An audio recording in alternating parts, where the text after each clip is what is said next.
Well, hello everybody, good morning and welcome to Sussex, a beautiful county in the UK, in southern UK. Morning to everybody watching around the world. We are at the Wings Museum, a fabulous little gem right here in the heart of Sussex. And I'm here with the curator, Dan Hunt. Hello Dan, how you doing? Hello, I'm fine, thank you. Good, good, good. So today we're here for a very special occasion. We are going to be firing up a Merlin engine. That's right, yeah, it's quite a unique engine in that it was recovered from a crash site in Germany. So it flew on a combat mission on the 28th of July on its way to Hamburg, and it was shot down by a night fighter. What's unique really is the fact that the crew lost their lives in this crash, so we run it in their memory really. And George Dunn, who's with us today, he's an ex-Halifax pilot. He should be with us in the next hour. He actually flew Halifax's operationally. He will be pressing the start button, but before that we do normally tell the story of what happened that night, and we read the names and ages of the crew, and then you hear that unique sound, you know, of the Halifax. Yes, absolutely, and of course not just the story that comes with the engine, also the story of the restoration of the engine, because I believe around about 90% of the engine is still original. Well, that's it, yes. I mean, we've only really repaired what we've had to repair, because right from the outset we recognised the loss of the human life, you know, in this crash. So we wanted to respect that. We wanted to repair the original sort of case in. So that went for specialist welding with Flight International. Some of the restoration was done here, and it took about 8 years. So there's a lot of work gone into it, and perhaps we'll walk around there later and I'll show you the other three, which we haven't yet done. Whether we ever will or not, you never know, but yeah, we've certainly got one today that's in a running condition. Yeah, I mean the other three being around there is a permanent memorial for those guys, which is fantastic. And I know that, and we'll have a look around the museum shortly. But I know that you do respect it right to the point where you've actually done memorials and you've actually put created something yourself that you've put at the crash site. Before. Yes, yeah, that's right. We've done about 8 memorials now, mainly in Belgium, a few in the UK as well. But really, I think, like from an early age, when we started investigating these crash sites, you can't help but get kind of emotionally attached with what you're finding. Like sometimes there was a case of a Sterling in Belgium, and just literally underneath the leaf layer, we found an RAF cat badge. We found items like that which really kind of get your emotions stirring, and you suddenly sort of think, well, no one knows that all this happened here. There's nothing, nobody knows who they were, you know. So we put a lot of effort into tracing families, and on the case of the Sterling we've traced all but one, and they've all been out there, even from Canada. And whilst they can visit the graves, knowing where it happened and standing on that spot, it's important for them, and also the next generations that are taking an interest in what sort of granddad did or their great granddad did. And we also put all the information online, so that attracts other sort of families in who are trying to find out about their relatives, and it just leaves something at the crash site that says this happened here, you know. I'd like to think that would kind of preserve it from ever having something like a mini mart put on it or something like that, you know, or, you know, people know that this is kind of a bit of a sacred location, if you like. Yeah, fantastic. And also, I mean, the museum itself covers the whole of the Second World War, and you've got a huge number of artefacts here that have been both recovered and donated, and you've even bought in as well. Yes, that's right. I mean, I think what we recognised quite early on, because we were out in Russia in about 2002, 2003, so we dragged back a lot of aircraft that were ex-Lend-Lease. One of those we're actually restoring in the workshop, which I'll show you guys later. But we're sort of we recognise that World War II, that you can't really, well, you can, but you can't just really focus on one particular part of it. You kind of, because everything interlinks and tells the story.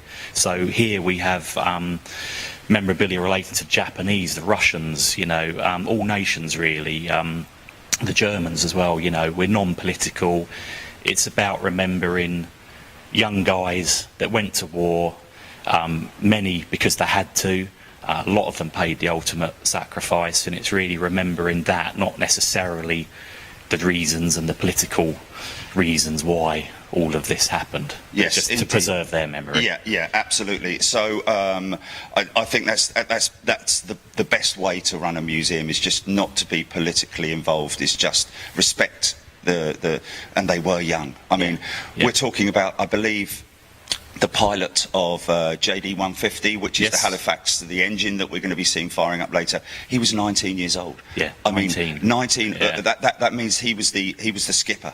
He was the captain. Yeah. You know, looking after a crew that were possibly older than himself. You know, but that is how you can become so emotionally attached with these projects, is because of how young these crews were.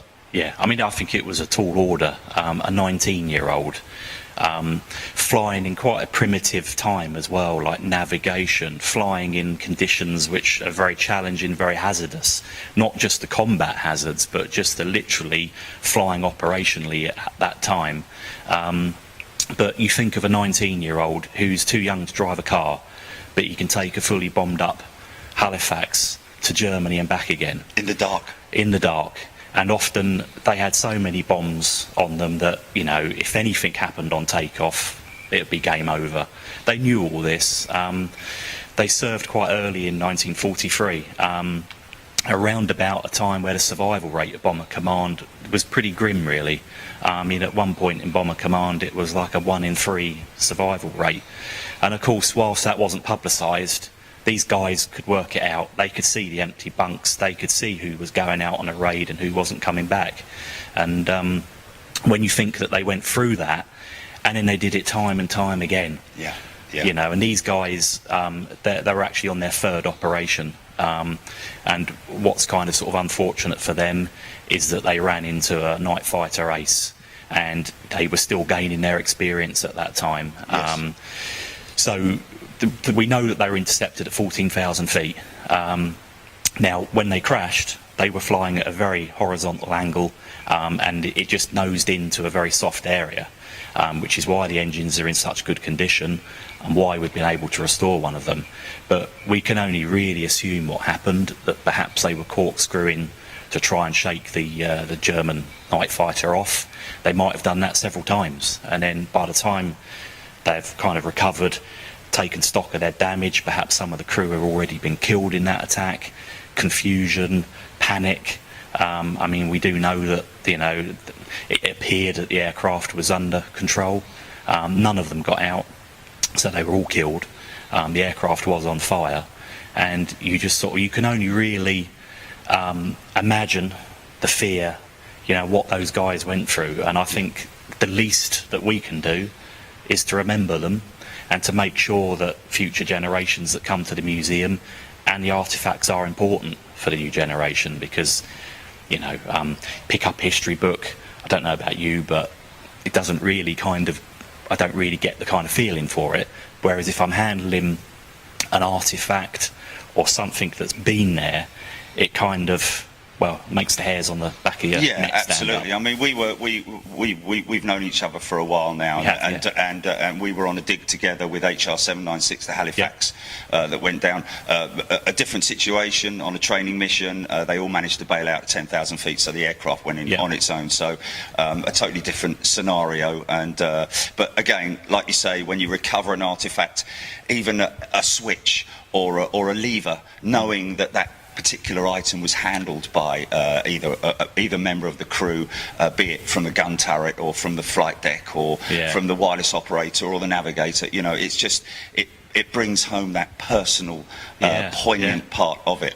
well, you were the sort of first person to touch that since that Yes. that raid or that flight. Yes. And in the case of Halifax, you're mentioning, you know, again, they were in training and you know, operational training, but it demonstrates that even those that went through training at the time, I mean, there was a huge amount of losses incurred in training. Yes. So a lot of these guys had already run the gauntlet to get that far. Yeah. Yeah. Then the next gauntlet was to fly enough raids where they might get a little bit of experience, you know, that might just give them that kind of extra survival odds. But as we know, I mean, over 55,000 Bomber Command air crews were lost. And that's what really the Bomber Boys event, the veteran signing, is all about. Is basically the upkeep of the memorial in Green Park, but Cherry will probably tell you a little bit about that a bit later on. We mentioned the Bomber Boys and Cherry. I mean, you do you have regular ex-Bomber Command crews that come here, sign books for people, and tell their stories. It's just fantastic that they're still around and still able to tell their story. Yeah. And you've got a few of them arriving today, I believe, and we're going to possibly even have a chat with them as well. Yeah, I very much hope so. I think we've got about 6 attending today, and one of them actually came into the museum on Friday, and he only lives in Haywards Heath, and he was ground crew working on Lancasters with 75 Squadron, and he was telling us some of the stories of the challenges that they had, you know, bearing in mind they had to keep these Lancs in a safe operational condition, and quite a challenge. And he was describing some of the very basic tools he had, you know, and he was saying that they were actually using items of ground equipment as kind of mallets to hit things, and, you know, a very sort of unconventional way of doing it, but if it worked, they had to find ways around things. They had to work with what they had. And all this in all weathers, winter time most importantly, because the winter offensive was the bomber offensive was in the winter nights when they were longer, so that's why they carried out their missions, most of them in the winter time. And of course the ground crews having to work tirelessly with the aircraft outside in freezing conditions, heavy rain, regardless, because a high percentage of the airfields in Lincolnshire and so on and so forth didn't actually have maintenance hangars. Everything was done at dispersals, so like you say, very few tools to work with, and just again, more commitment from even just the ground crews. Yeah, absolutely. I think that's what we kind of need to remember, is that whilst the air crew are a vital part of that, there's a whole infrastructure of people keeping them operational, keeping them in the air. And I think, you know, we need to remember them as well. I think what they did is just as important. Otherwise, there wouldn't have been any Lancasters or Halifaxes or Bombers operational. But, you know, they often, as you say, they worked in freezing conditions. Some of them would construct like a little temporary shed with perhaps a little wood burner in there, so they could attempt to maybe warm their fingers up so that they could feel things again. But they, you know, very rarely did an aircraft go in a hangar unless it was for major modification or major repair.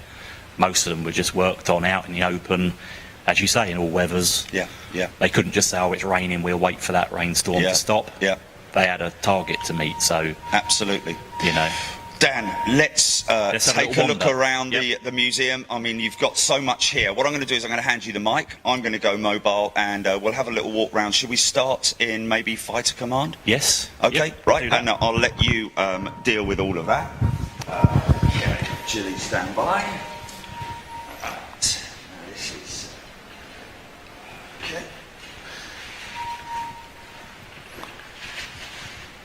You've got to be careful how you do that. You what? You've got to be careful how you do that in case you unplug something. Unfortunately, it's just one. It is just one plug, so all good. Oh, okay. Just cut Jilly off. GP, go for comms one more time. We're a nice clean band turner. And we'll slide. And we are now mobile. Okay. Okay. So, let's walk our way around. So tell us where we're going then, Dan. Right. Well, we're going into the fighter offensive section, and I'll take you straight to one of our major exhibits, which is the cockpit section of a Bristol Beaufighter.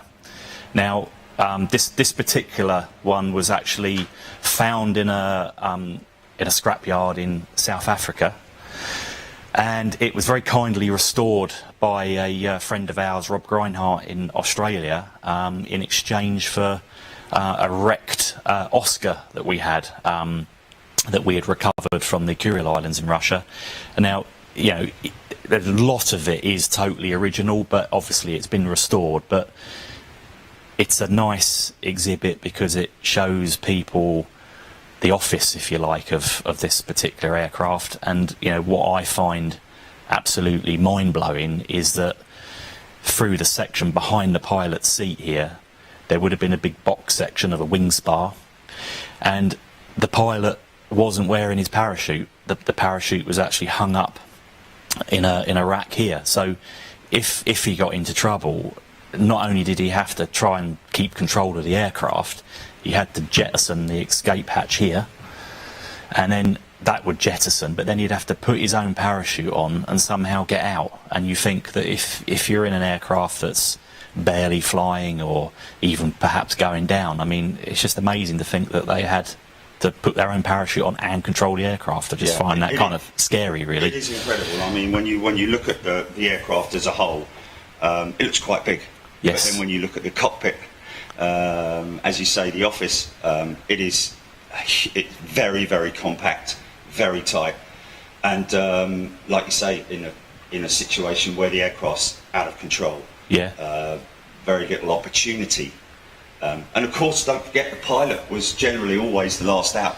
He'd try and keep the aircraft in a straight, level flight so that his crew could get out. Yeah, absolutely. And, you know, I think when you look at it, there's just so many knobs, levers, dials, you know, and you just think that in stressful circumstances where perhaps there's, you know, terrible things occurring, you've got to monitor all this. You've got to know what's going on. You've got to make split-second decisions, which could, you know, not only cost your own life, but the lives of the crew that are with you. So the kind of strains that are on any skipper of any aircraft, I think, are just sort of quite amazing.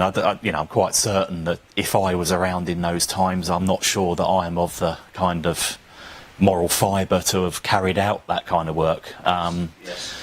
I may well have been one of the ground crew that, you know, was helping to fix them, but yes.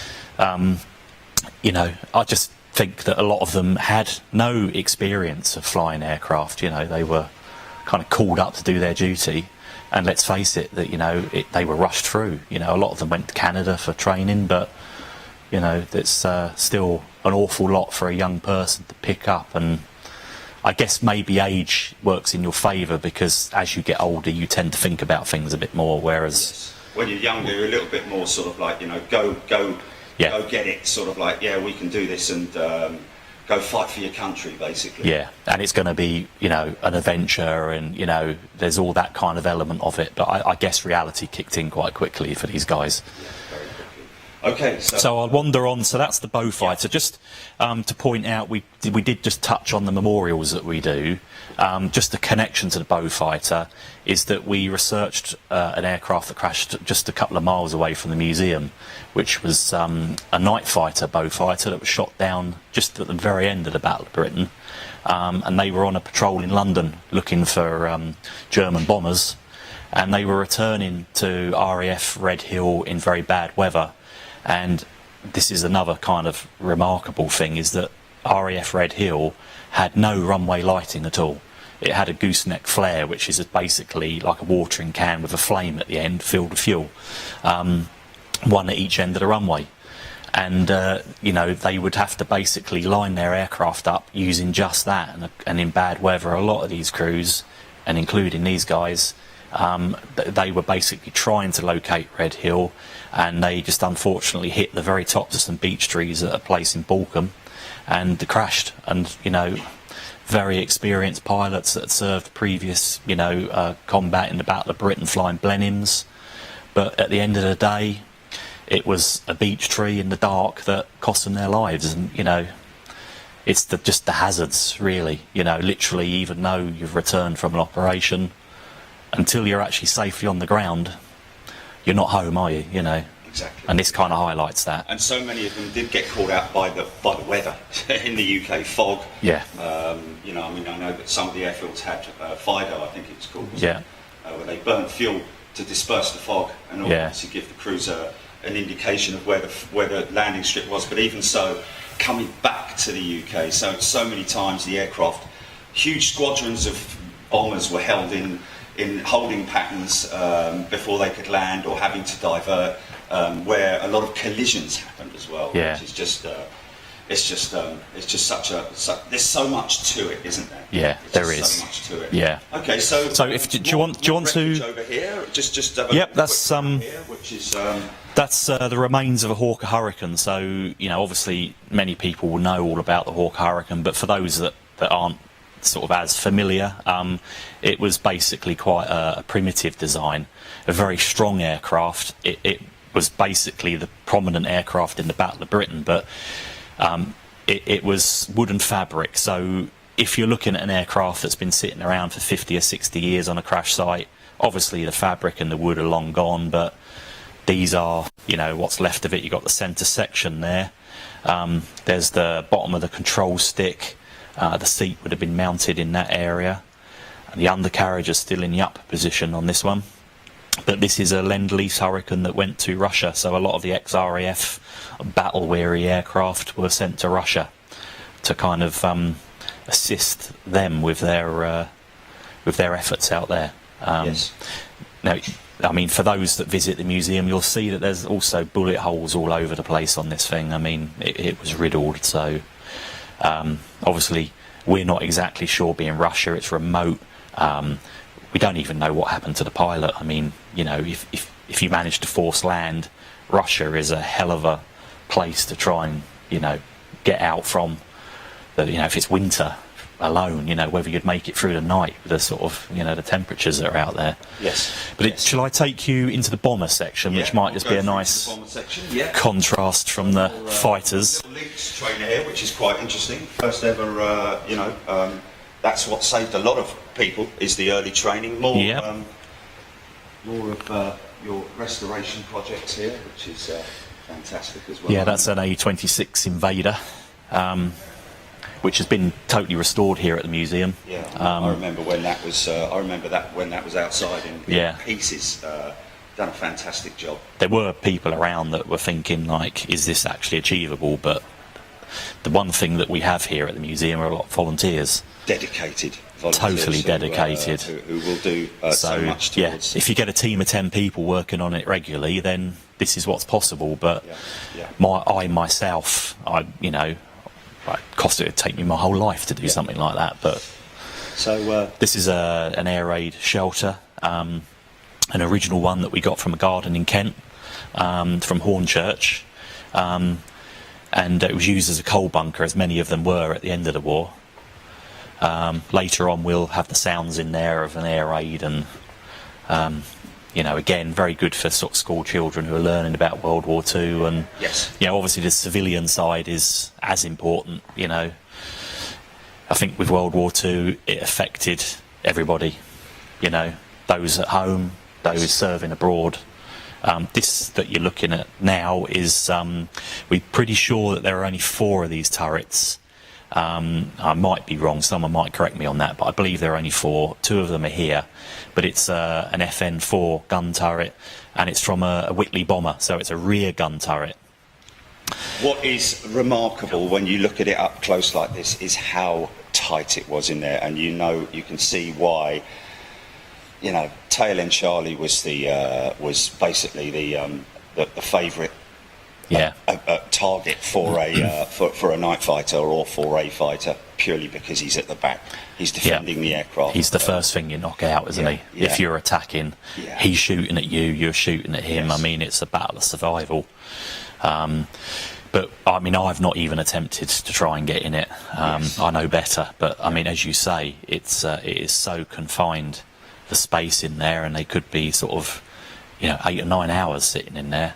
And they don't have an opportunity to wear their parachute, so if the circumstances do arise, they've got to open those doors, get their parachute, and then hopefully turn the turret all the way round Yeah. and bail out. But all of that happening while an aircraft's circling all the way to the ground, centrifugal forces and... Yeah, well, it's a bit like if people were on a roller coaster ride. Imagine trying to perform a task in the middle of doing a loop on the roller coaster. I mean, achievable, but very, very difficult, and especially in that confined kind of area that they've got, because you've got 4 great big buckets of .303 ammunition there. Yeah. Which is obviously very important for a gun turret, but it really limits the sort of space available to the gunner. Right. Okay. So let's move around to obviously you've got other sections in here which we can have a look at that with our viewers a little bit later on, but obviously with the time constraints. So this is the bomber section, and it encompasses the RAF Bomber Command, the 8th Air Force, the 8th Air Force, the US 8th Air Force were bombing during the day, and the RAF were bombing at night. And I should imagine that combination, would have given, they would have had no time in Germany to recover from the night's raid, because they'd be having incoming raids again.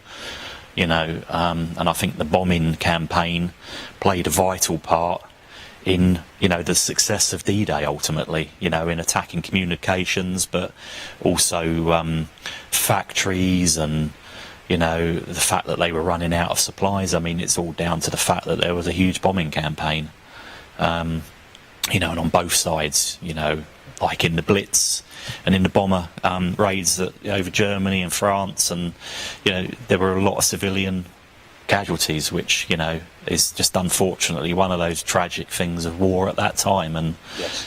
And it still happens today, doesn't it? Yes, of course. Yeah.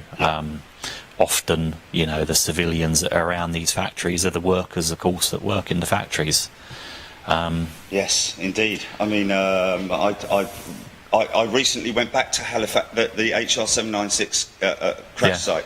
I found a very small, tiny little component, and on it, at the bottom, was written the manufacturer's name, and it said Coventry. Really? Yeah. So, yeah. It makes you wonder, doesn't it? Because the Germans bombed Coventry. Yeah. So they possibly could have found a crashed aircraft, gone through all the componentry and looked for any telltale signs of the originality of it and places where these components were built. They've got that. He said, right, well, that's Coventry.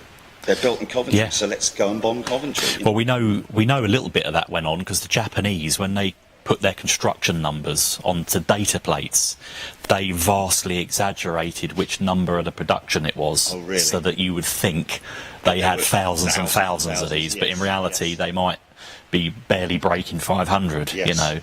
And again, it's that part of deception. Deception in war is vital, isn't it? Yes, indeed.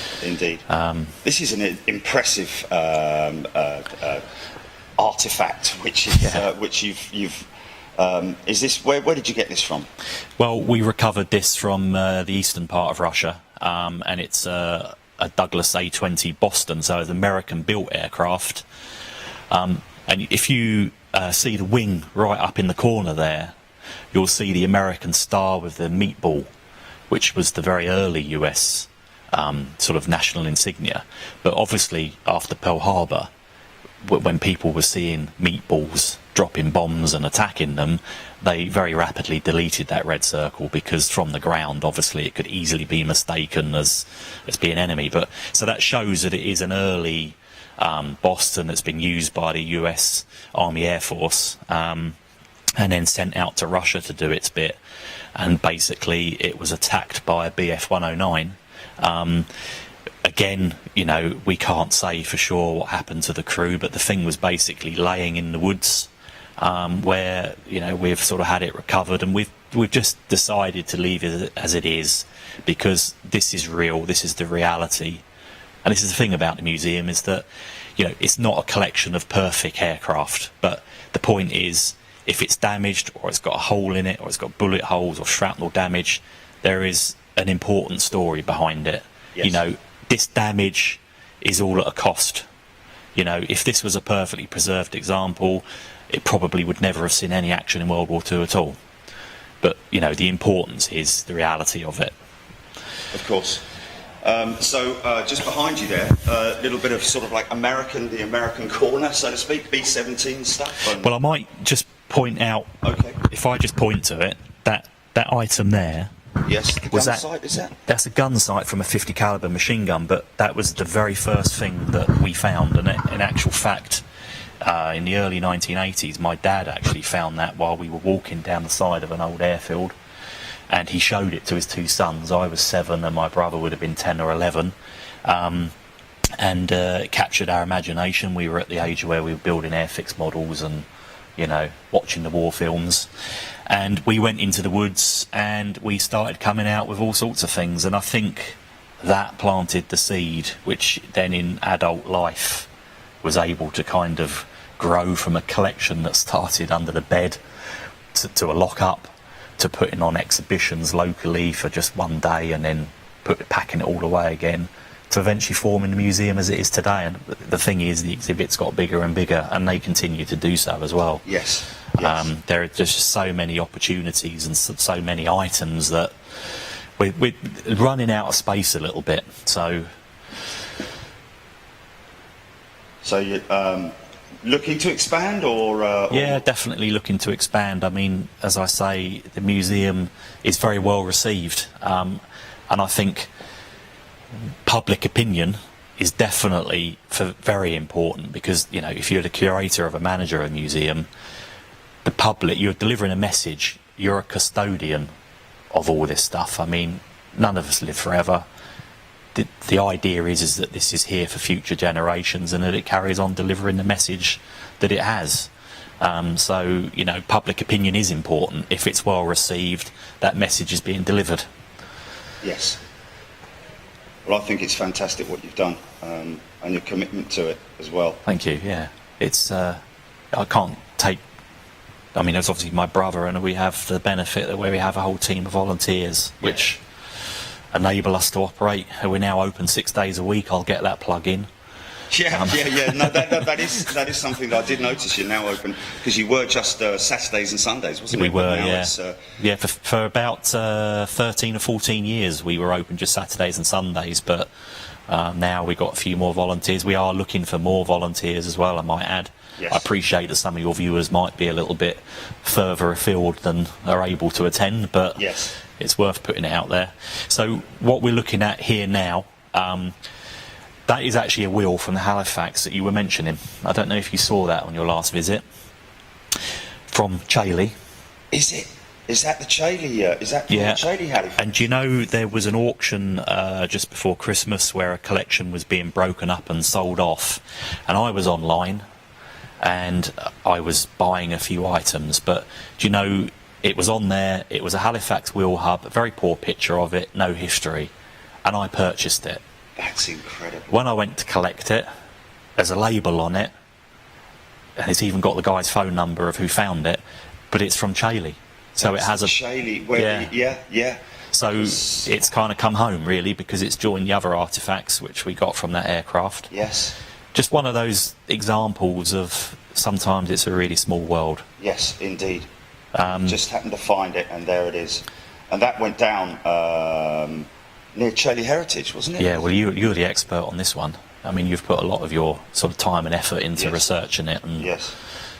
So, yeah, we've got the story here. That's incredible. So there was a lot of stuff that obviously did, it got dispersed, didn't it? And like you say, that's good that it's come home. Yeah, you never know, there might be other people out there with some bits of it that they'd like to see on display and join the other parts, you know.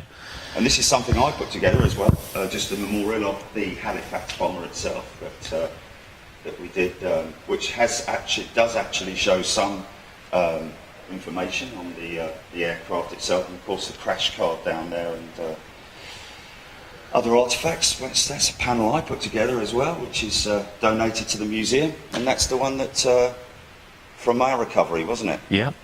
Yeah, nothing massive there, but some really has we know what it was, you know, which is well, explainable. Like you got the fragment of the propeller there with the yellow tip on it. You know, I mean, which is, yeah. So, you know, and as you were talking about data plates of manufacturers, there's one right there, Yes. you know, and I'm sure, yes, the Germans, they would have used that information. You almost think, is it better to just say not, you know, just don't mention where it's built? Indeed, indeed. But then maybe if there's a problem with that component, you need to be able to trace it back, don't you? Yes, yeah, absolutely. Yeah. Stores and part numbers and so on and Yeah. so forth. So these three are the other three engines. So yes. From JD 150, is it? Yep, Halifax JD 150, they're Merlin 20 engines.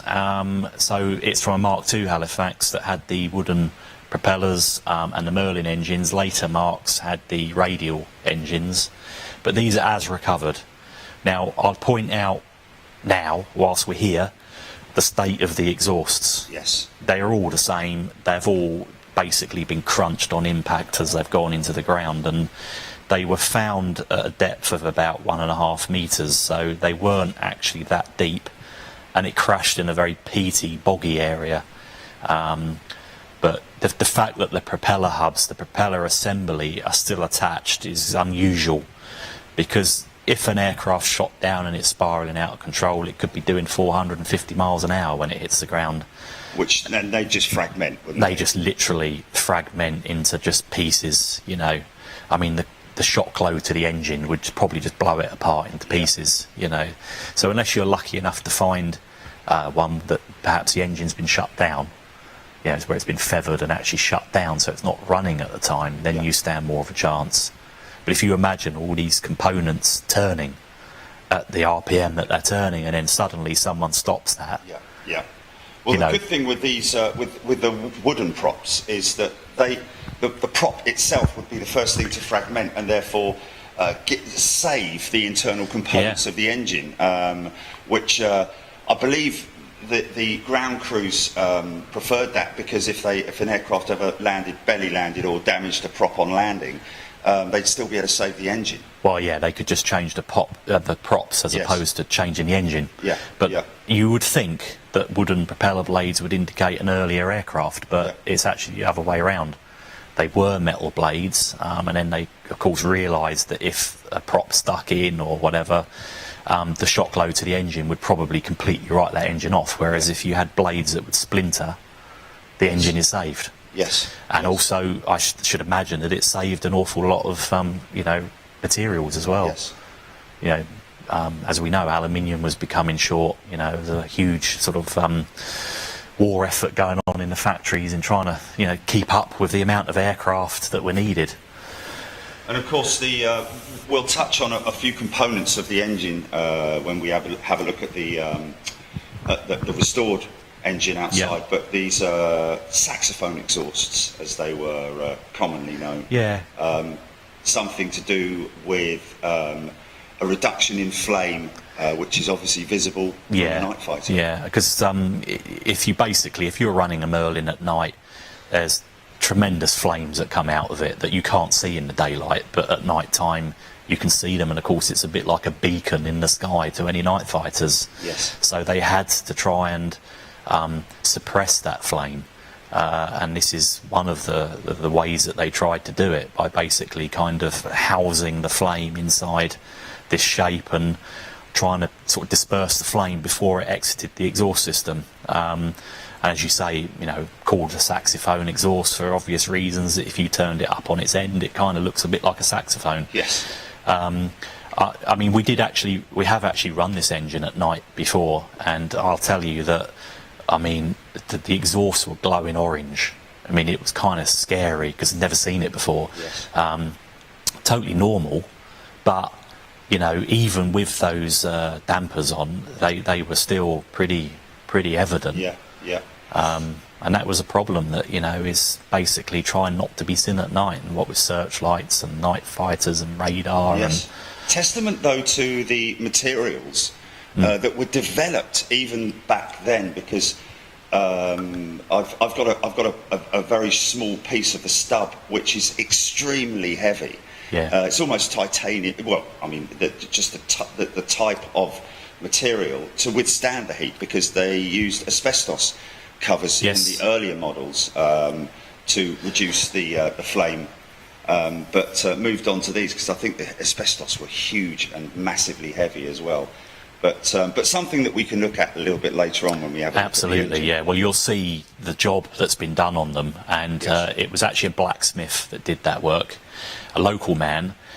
He doesn't want to be named for the reason that he doesn't ever want to do any more again. Yes, yeah. But basically, because I bet it was a task. he couldn't. He said the metal was just so tough and so strong. Bearing in mind he had to cut these things apart And heat them as well, I and guess. heat them in a furnace, Yeah. get them glowing hot, Yeah. and then rapidly work them into the right shape again. Yes, yeah. And then weld them all back together again. You know, and again, it's an example of the efforts that we went to ensure the originality. Yes. You know, because, you know, a lot of people would say, well, why don't you just find some exhausts that are in better condition that are perhaps out at the sea or something like that? But they're not JD 150. No, exactly. You want to keep it as original as possible. So that's the bomber section. Obviously, a lot of individual sort of like artifacts and displays that you've got on here, and we can have a little walk around. Gilly, do you want to call me on the ops phone, on the comms phone now, if you like? I'm ready to take that call if you can hear me. So just a little brief walk around. What else you've got? Yeah, here, because Dan? we could be here all day. We could talk all day for sure. Yeah. Well, this is the kind of the Blitz and the Battle of Britain section. Yes. So we got here a parachute that was recovered from a tree near Outwood from a crashed German ME-110, and then an example of a German parachute that's been turned into a wedding dress. Yes. And the details of the happy couple that were married for 50 years. So, you know, I think that's the important thing about the museum is it's about people. You know, it's the people behind these things, the people that made it happen. Yes. Machines and bits of metal are obviously important tools, but, you know, it's the Yes. human side of things that's this kind of interesting thing, really. So a lot of German fighter stuff here. From 110 there. Yeah, and this looks like a table, but it's actually a Morrison Shelter, so it was a kind of a steel strengthened cage that would be used as a table. And if you didn't have a back garden for an Anderson shelter, you would probably have one of these if you were in an area that was at risk of being bombed. Yes. And when the siren sounded, you would climb inside and you'd be expected to spend the night in there all through the air raids. And I'm not exactly sure how I'd sleep in there, I have to say. I mean, I'm probably a bit too fussy, but I guess you had to do what you had to do. And, you know, and then having been through the air raids, these people are probably getting up early the next morning and going on essential war work, having perhaps not had much sleep, Exactly. not much food. So again, and, you know, more commitment. yeah, absolutely, yeah. This is a, by the looks of it, from Barrage Balloon. Is that a Barrage Balloon? Yeah, we believe it's the only. We actually had a barrage balloon society come round who were quite excited by it because the length of the cable denotes that it is one that went on a barge and probably most likely in the Thames. So when you say the length of the cable being quite short, is Being quite short, Yeah. yeah. So basically, they had barges in the Thames with barrage balloons to stop the Germans coming up the Thames and mine laying. So we think it's one of those, and we believe it's the only one in existence, or certainly known about. And it was retained by a builder in Sussex, and he used to somehow, I think, get bricks up to a Brilliant. or roof tiles up to a roof. Fantastic. You know. That's the back end of a Lancaster bomber, isn't it? Or, Yeah, and again, that's one that was shot down in Belgium. We'd desperately love to find the tail turret to go in there, just to Yeah. kind of complete it. But Yeah. again, unrestored. You know, you can see a bullet hole on the side there. It's unrestored because again, it has the story behind it, and you know, if you kind of restore that and make it look factory fresh, Yeah. it's not that thing anymore, It's is a it bit really? like all this stuff that you've got here. This is, by the looks of it, recovered from the sea, or? Yeah, well, it's quite popular, this. Again, as a kid, I was always fascinated with what lurked in the deep. And this is all things that have been come out the sea and in fishing nets and washed up on beaches. And, of course, you know, there's just literally tons of it out there. The tyre there is from a Wellington that we actually recovered from a beach down in Sussex. And the big red arrow there is actually pointing to a cannon hole that's gone through it. All the crew, they ditched quite close to the beach. All the crew got out, luckily. But they recovered most of the aircraft, but obviously components of it were sort of buried in the sand, and Yes. that washed up. But when we were recovering it, we had 4 scaffolding bars, and they were bent in half trying to lever that out of the sand. I mean, it was incredible. But so we had to go back and try again. But there it is. It's, again, story behind it. Yes. And that's what's important. I mean, that is the crazy thing, isn't it? Every single component or every single piece or artifact that you have here has a story behind it. Somebody handled it, you know, everything has a story. Just incredible. More stuff here. Air raid stuff. Yeah.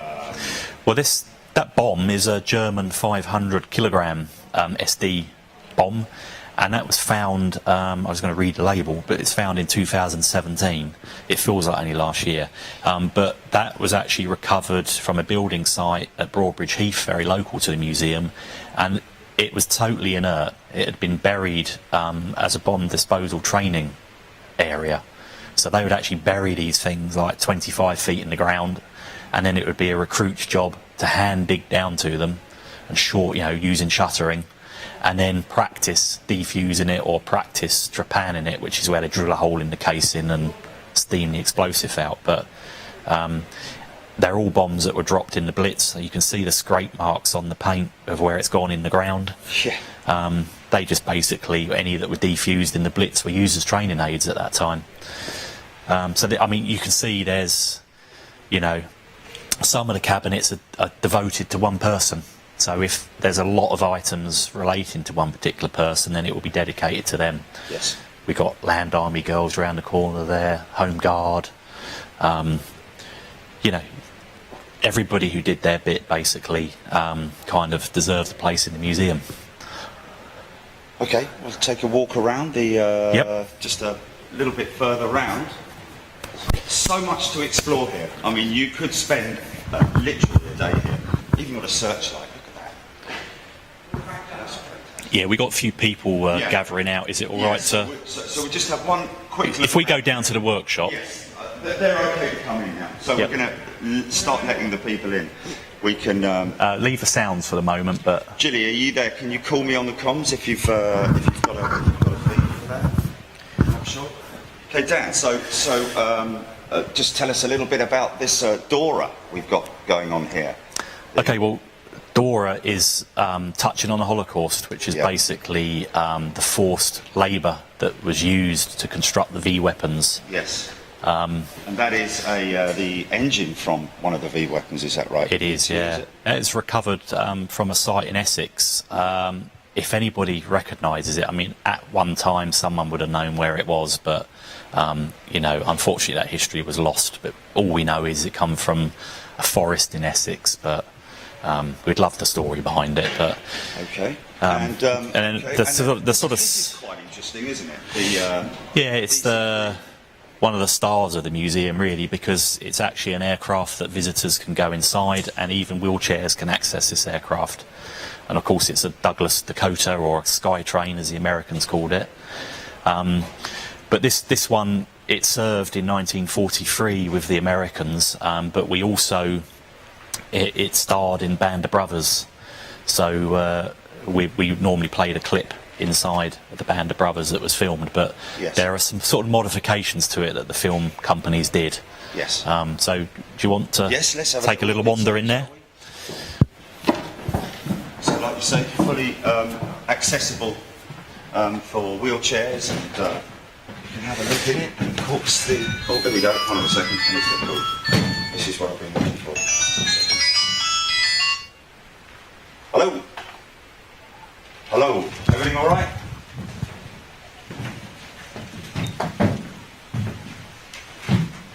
So Dan, we've got the flight deck, obviously, covered off, but the radio operator station, or navigator? Yeah, that's navigator, radio op is just up the front on the right.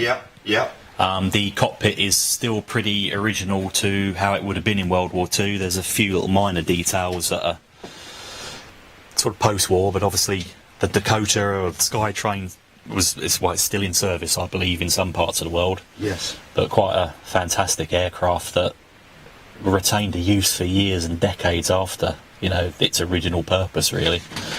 And served in every theatre of World War II as well, so it's pretty much relevant to everything, really. D-Day with the parachutists. Yeah, and it returned the wounded after D-Day and the invasions, with the Flying Nightingales. Yes, and was it involved with Operation Manor as well, perhaps, or was that mainly Lancasters? I think they were mainly Lancs and also C-54s because they were bigger. But I think there were some Dakotas, but not so many. But they did also play a big part in returning prisoners of war. Yes.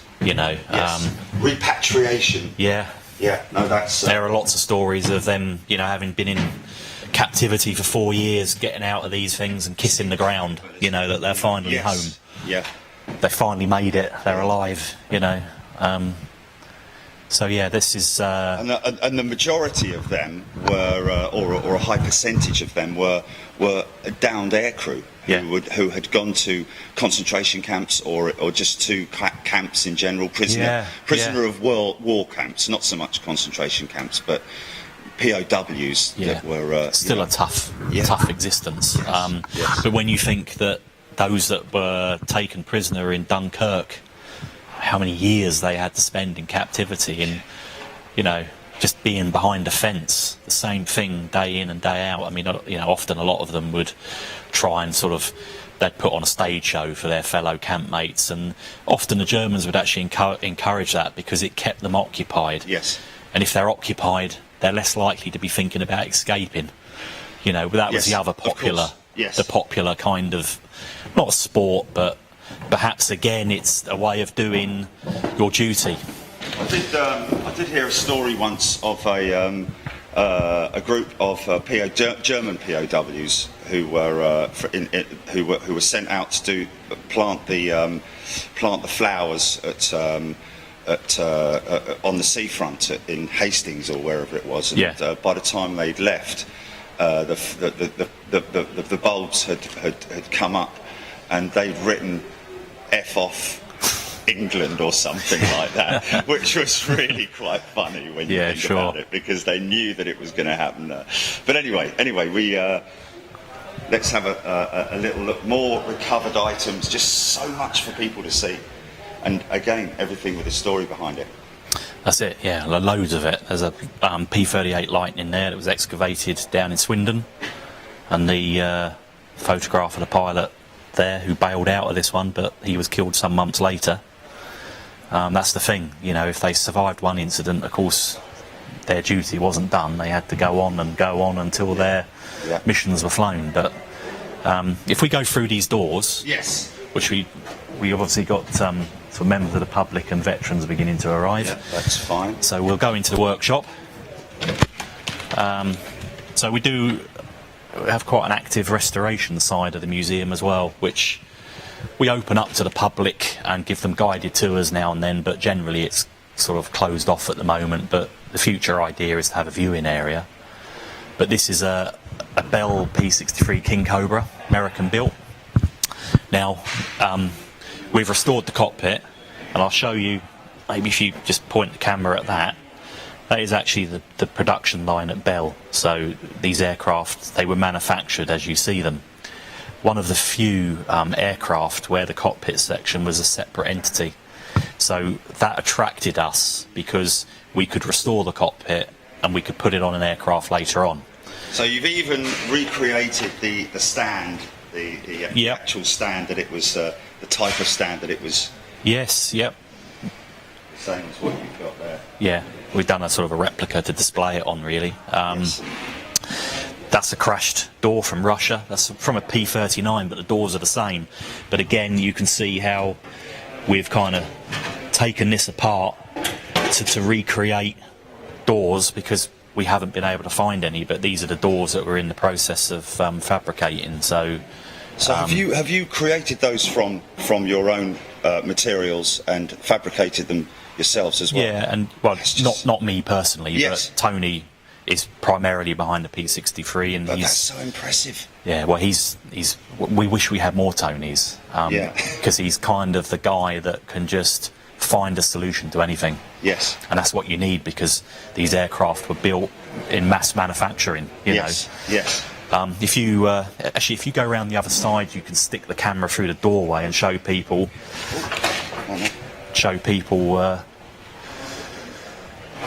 Wow.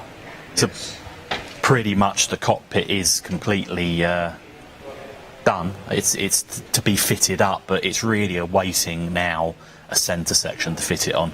Yes. The Americans weren't that keen on the Aero Cobra or the King Cobra, because it had, the unique thing was that it had the engine behind the pilot, and this big metal bar here, Yeah. which I'll let you get a shot of. Wow. That It's was a big metal bar, isn't it? yeah. Well, it's important because that actually went between the pilot's legs and carried the propeller shaft from the engine to the propeller at the front. And that's the reason why the Americans didn't like it. They felt that it was all wrong. And I guess having that between your legs with some massive propeller blades, it makes you feel a little bit uncomfortable. And It's certainly if went you're out a of man balance anyway. as well, and, Yeah. and dislodged Yeah. itself. Or yeah. Now, the advantage of the P63, which is, this is the reason why the Russians loved it, is that in this little container here, it had 50 calibers as well. I've got to try and do this without dropping the mic, but that is what it fired through the nose.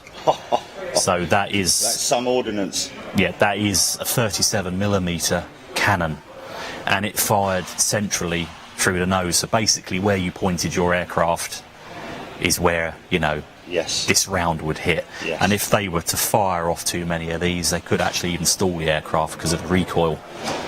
But that was the advantage of having the engine behind the pilot. Yes. You could stack the front with guns and ammunition. Incredible.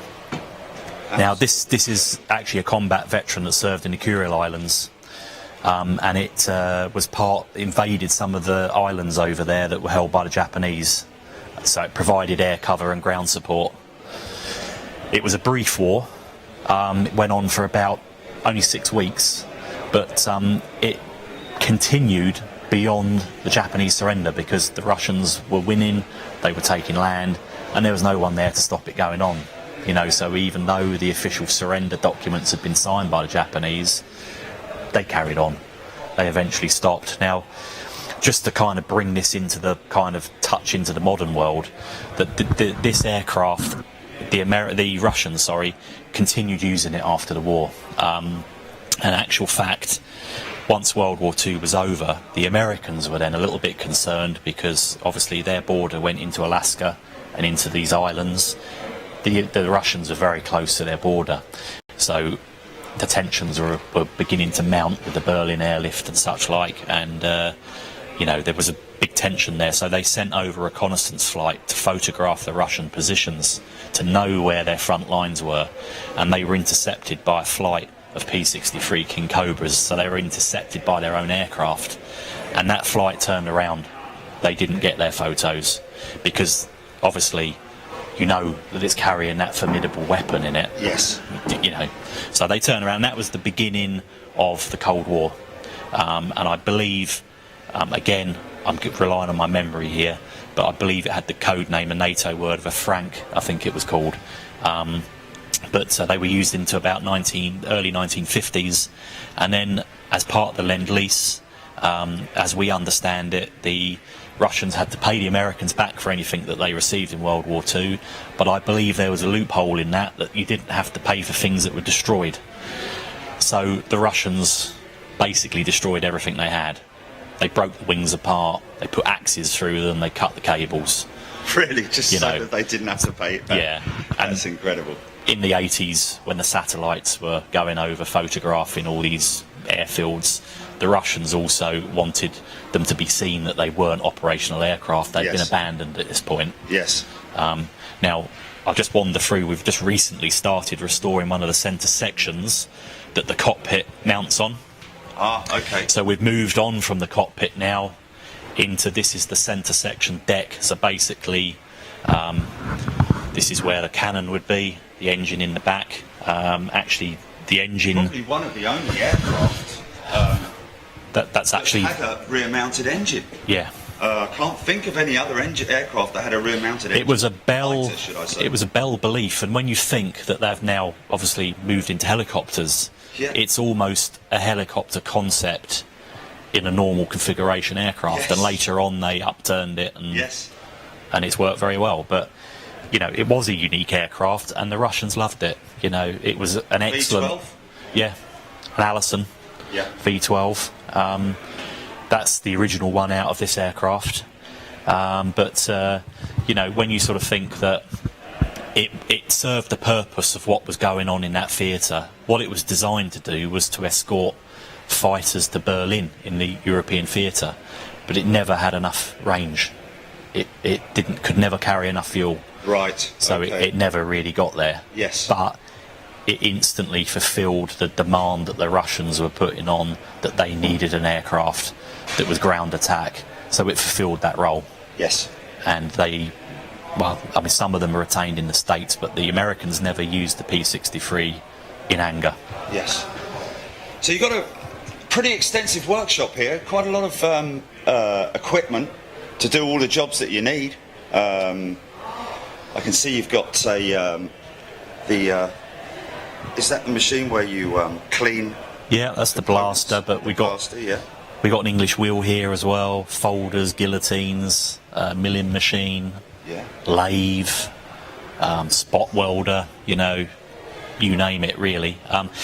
The only, again, the workshop desperately needs more space. We have too many projects going on in such a small area. Yes. You know, and that's why it's in a little bit of a mess today. We are kind of having a little bit of a clear up, but we've got on days we've got like 15 volunteers working in here. So you can imagine, you know, it's not ideal, but I think people understand that, you know, you work with what you got, maybe in that wartime spirit almost. Yes. You know. And I guess for volunteers who would normally, you know, they're retired, most of them, I guess, Yes. and they're, you know, otherwise just sitting at home listening to Popmaster and watching daytime TV, rather be here working with amongst friends and restoring aircraft back to, Yep. you know, a displayable. But they're from all walks of life, because the guy that's actually done this is a Jet Provost. Yeah. Slightly out of our era at the moment, but we're doing it so that kids can sit in it. It's a dual seat aircraft, so Yes. you don't get the kids arguing who's going first. Yeah. But basically, pretty much a lot of the work, certainly the internal work, has been carried out by a retired GP. And he'd never done any practical work in his life, but he seemed to love this. He seemed to have it in his blood, because some people, it's there. Yes. You know, Yeah. they're Yeah. good with their hands. Yes. Yes. So he's done a lot of this and he's loved it, you know, doing something completely different It's from like what he's done building a all his giant life. Yeah. Fantastic. So, yep, we've got items everywhere. Workshops. Yes. Yeah. Hoists and. Yeah, we need those quite often. Yeah, I bet. For lifting items like that, for example. Yeah. That's another Allison engine. We've actually, in various conditions, we've actually got 6 of them. So that's another reason why we sort of restored one of them. But Yes. you know, the most complete one is sort of preserved in the museum Yes. as a reminder to, you know, as to how it was. Shall we have a little look around the final section?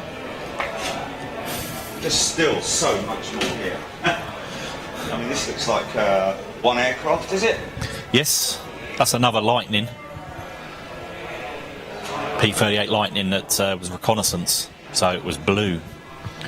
So I should imagine if you look at those colours, which are all original as recovered, that would have been quite an attractive aircraft to see in the skies. Yes. Yes, most definitely.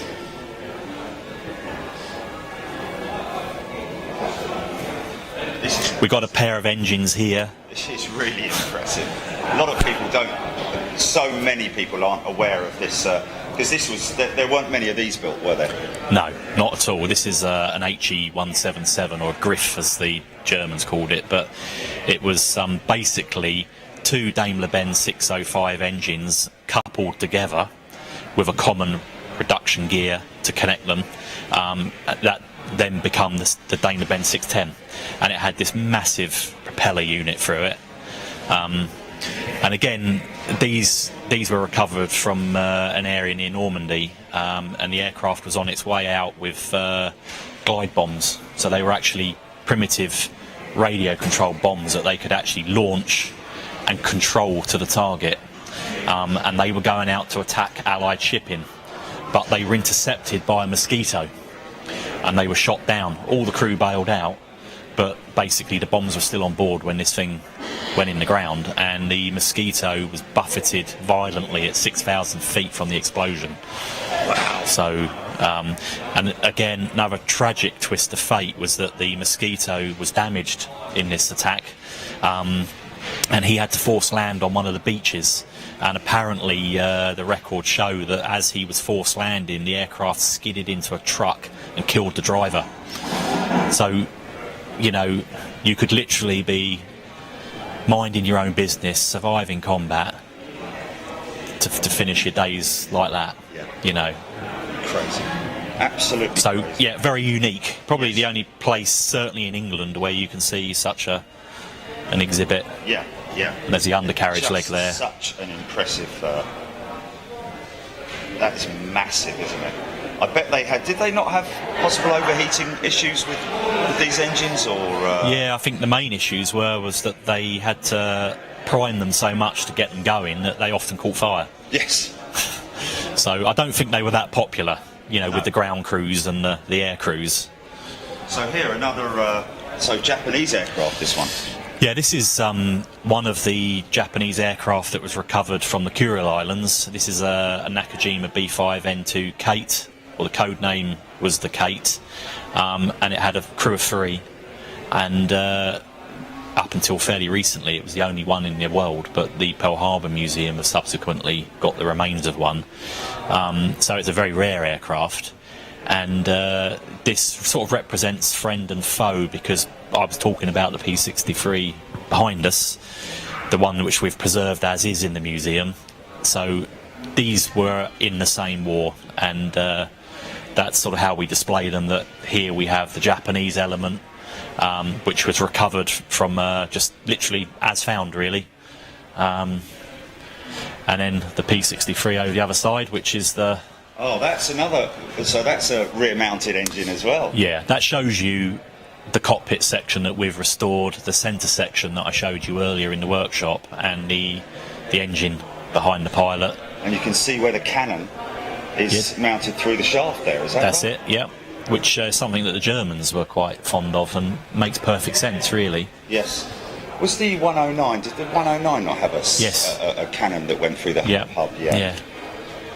So impressive to think that technology those days, just to be able to create that capability. Well, yeah, that's one of the things with war, I think, is that technology advances massively. Yes, and it has to. Yeah. You have to, don't you? Well, you have to be better than the enemy. So therefore, you know, certainly a lot of the aircraft that we see in the skies today, they would probably have not been quite as advanced if these conflicts hadn't happened. Yes, yes. You know, because obviously these become the foundation stones for the new era, you know, like the Meteor and the jets. Absolutely, yeah, which a lot of people are unfamiliar with the fact that even before the war ended, the jet engine was being developed. Yes, and it was used in Germans, combat. 262.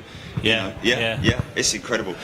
Dan, I know you're kind of like stuck for time, so should we just quickly go outside? Yeah, should we see what veterans are arriving? Yeah, see what veterans are arriving. And I'll have a quick look around the actual Merlin that we're going to be firing up a little bit later, and then I can let you get on with your.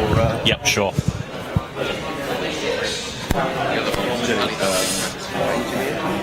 Oh, really?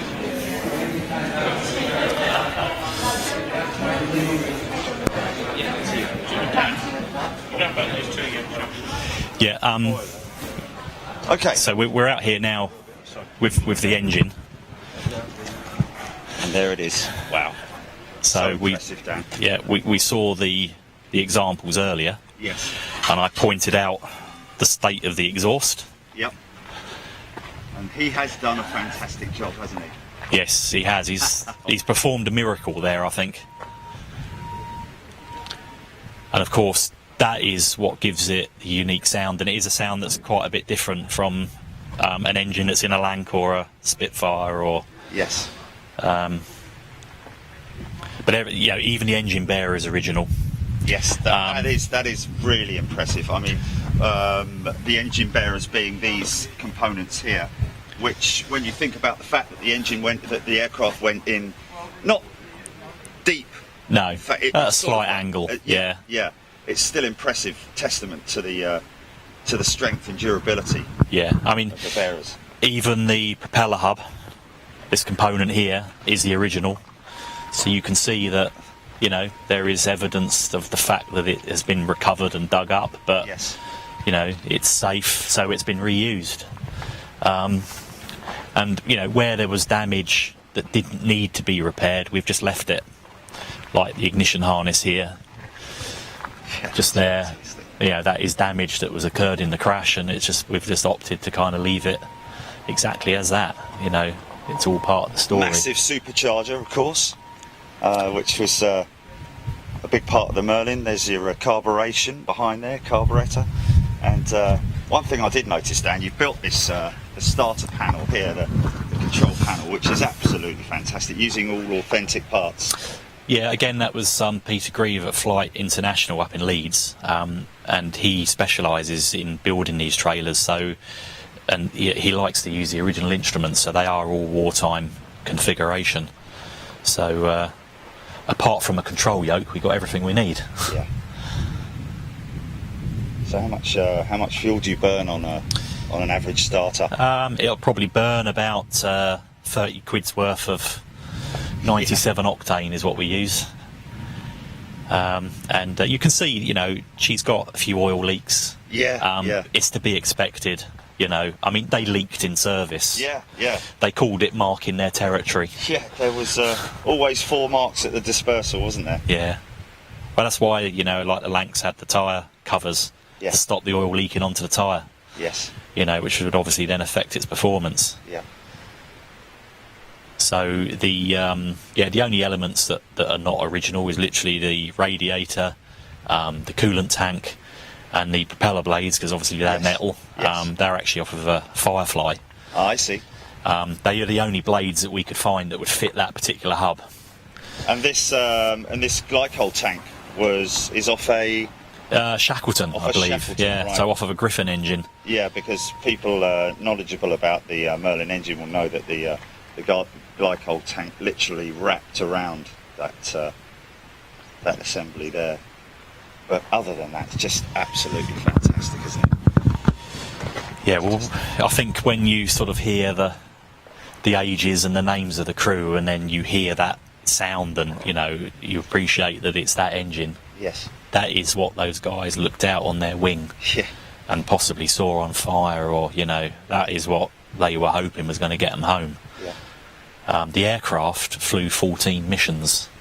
The crew were with it 3 times, and on their 3rd operation, they were obviously killed in action. So the other 12 missions that it flew, we have got a log of them all. Okay.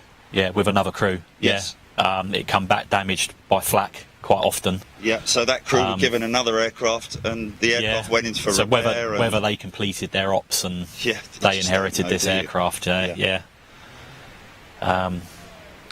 Just one of those. I mean, like, you'll talk to the veterans later on, but when you talk to them, they don't necessarily see themselves doing anything any different than anyone else. They just literally, there is a certain amount of luck. Yes. That you're either. I mean, these guys we know were coned in searchlights. Yes. Tragically, they wandered off the bomber stream. They drifted out, and the bomber stream was being protected by window or chaff strips of aluminium that were basically lobbed out of the aircraft to create massive readings for the radar. But the crew of JD-150, and I dare say other aircraft as well, wandered out of that bomber stream, so they'd become an individual target. So all emphasis was put on them. They were then coned by searchlights, and then rapidly intercepted by the night fighter. So possibly even were attacked by, or were in the process of being attacked by, a night fighter and were corkscrewing, and therefore lost their way from the stream. Yeah. Yeah. Yes. I mean, they're not here to tell their story. No. So we have to respect that, you know, let's face it, they did all they could. Yeah. They were young men that wanted to get home. So, you know, it's that kind of reality, really, I suppose. Well, Dan, thanks so much. That's no problem. Appreciate it. I think we're Julie. If you can try me on comms, I'll get that. And Dan, I'll grab that mic off of you. Yep. I'll let you get on with what you have to get on with, and we will catch up with you in a little bit, mate. No problem. Hello. I don't know what's going on with the phone. That's. Is it? Okay, but we're all right. Everything's all right, is it? Okay. Okay. So what I can do is I can probably go for a fix out on this.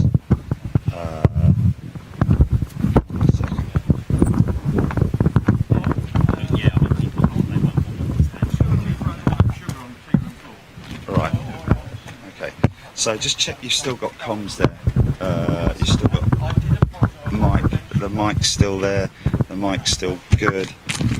Okay. Okay. So what I'm going to do is I think maybe the best thing for me. No. Yeah. Okay. Well, guys, I'm hopeful that you enjoyed that. I know there's a lot of people who are not particularly interested in the Second World War or aviation linked to it, but for true history buffs, it's always interesting to hear the stories and.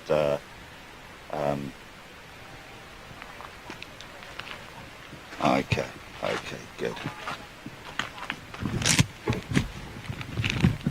Oh, Tui? Is that so?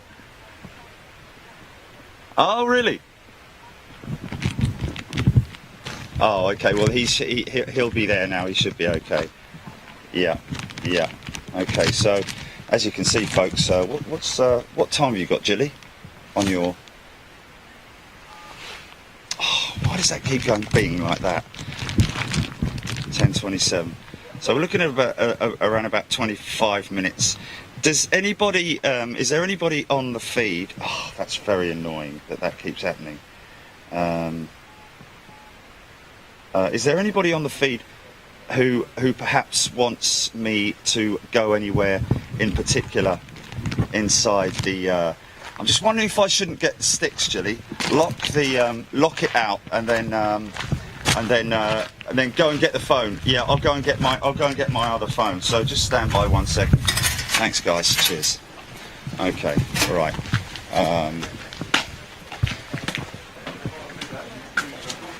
Oh, did it? Okay. So as you can see, guys, people queuing up to go in here. I'm just wondering whether it's worth. Let me just wander in here. Excuse me. Sorry. Oh, is it? Okay, on the bucket list. Okay, my sticks are. Where are my sticks now? Let's just have a little look. See where my sticks are. That's over there. Excuse me. Can I just? Oh my God, I'm sorry. Sorry. So we're just on the line up here. Okay, right. That's what we want, and I need to jump out. So I've got a couple of veterans here. I've seen them before. Right, what I need to do is I need to. Sorry, Matt. What I'm going to do is. Yes. Hello. Ian, hey, how you doing, Ian? Good to see you, mate. That's a coincidence you're here today. That's great to see you, mate. Oh, are you? Oh, okay. I might have a...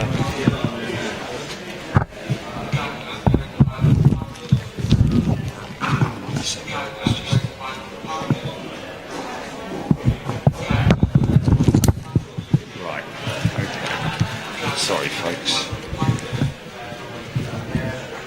Now, I'm going to be...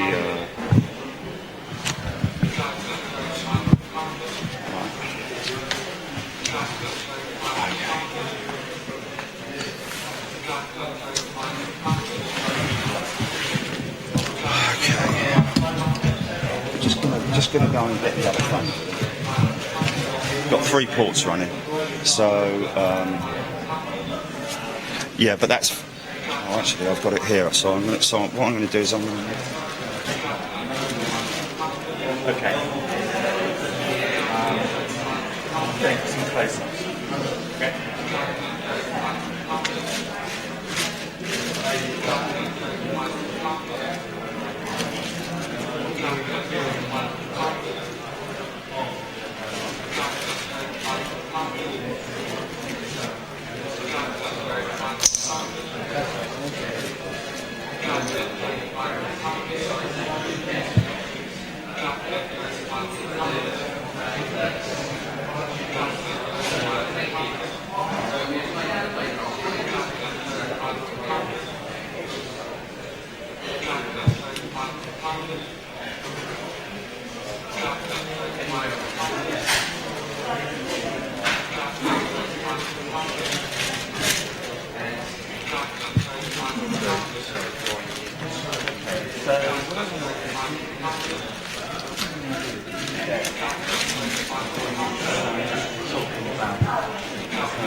Right.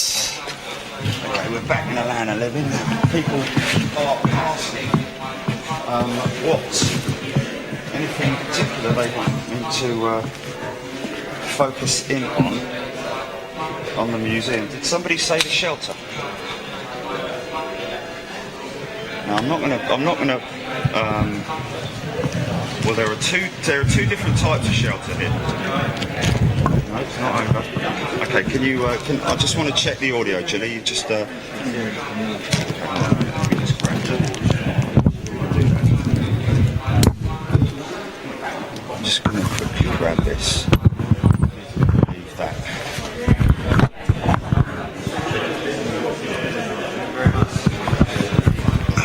One second.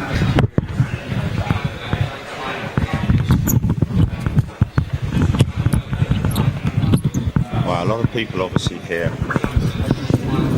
having their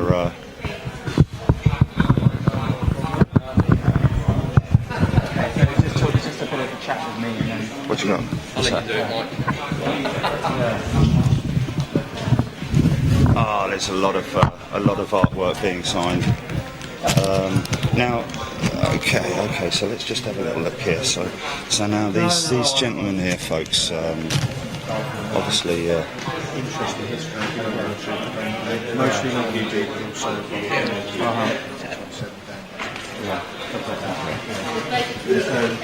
and you think you only really probably in the last 2 or 3 years. First time I've been here.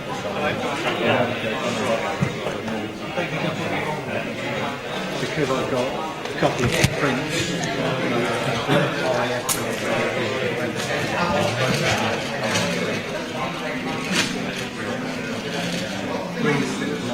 I was going to say, sorry George, you've signed these books as well, I'm afraid. Thank you very much, Peter. See the signatures I remember coming and meeting them.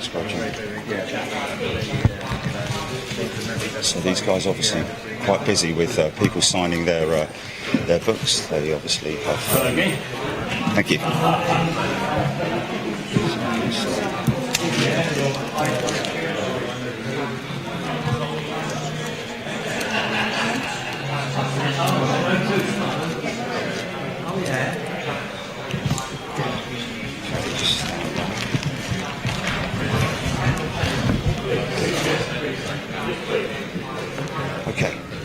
we'll leave those guys to it.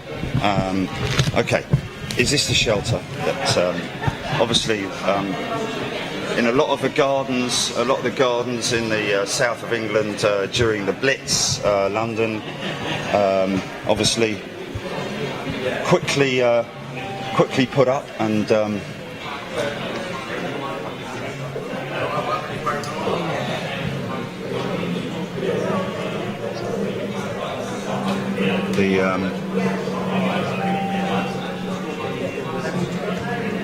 of course, just in the background you can hear the doodlebug, which was the flying bomb. The distinctive noise of the doodlebug. I don't know if we can pick that up in here. You know, as many home comforts as they could muster up. Sometimes caught out in the middle of the night. Other times, you know, spent the whole night in there. I believe that's part of the tailpipe, the tail section of a doodlebug, possibly maybe shot down, because the Spitfire and the Hurricane and the Tempest, I believe, was used quite extensively. In fact, there's a Tempest there being used, or is it the Typhoon? I'm not sure, one of the two, used extensively to tip the doodlebug off course, sending its gyroscope off course and putting it into the ground before it managed to reach its target. Okay, more artifacts. Just if anybody wants me to look at anything, Jilly, just make sure if they want me to focus in on anything, keep me posted on that, yeah? This is all Spitfire related artifacts.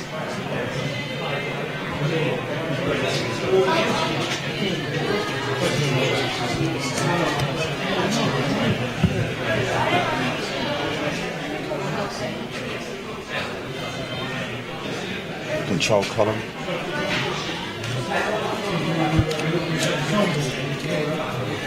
Firing pin.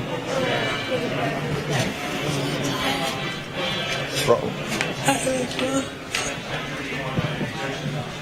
More recovered Spitfire artifacts.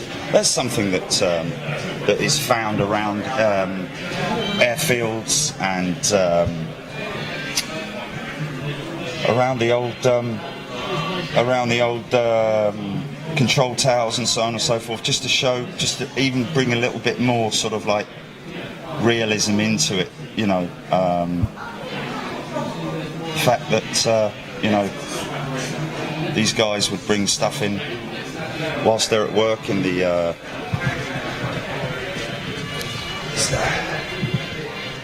hub body, propeller hub, that is. See again the wooden prop.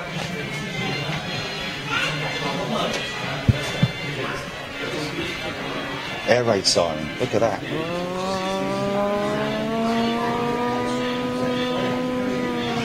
And all that from RAF Tangmere.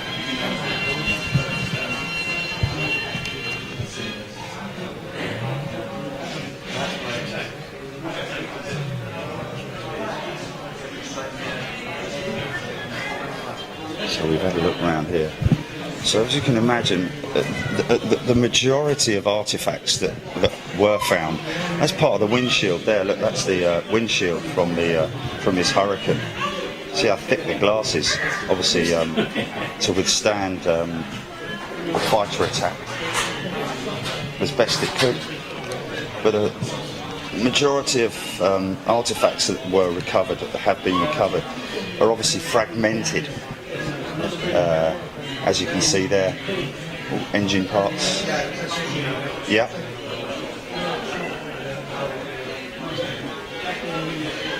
Oh, interesting. Paul Maskell asking about ejection seats. Well, obviously, the ejection seat was something that was brought on a lot later in the war.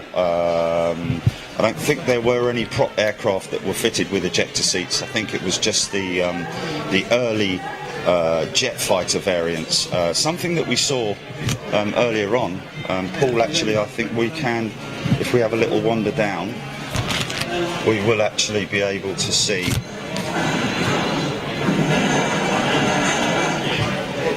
We'll go into the workshops and have a little look. And I'll show you an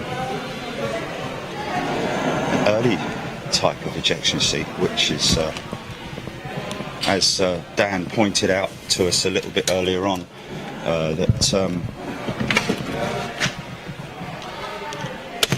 this particular restoration project,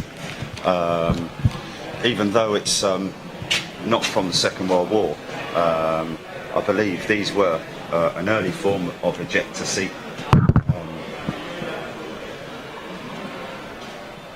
As you can see here, get on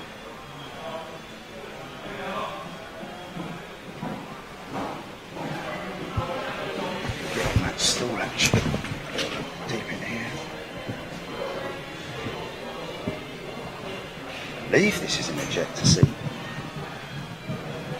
Seeing the sliding segment of it was obviously, you know,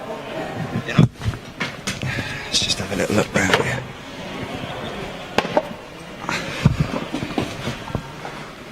Ah, yes, you can see the tube. You can see the tube there. What's this?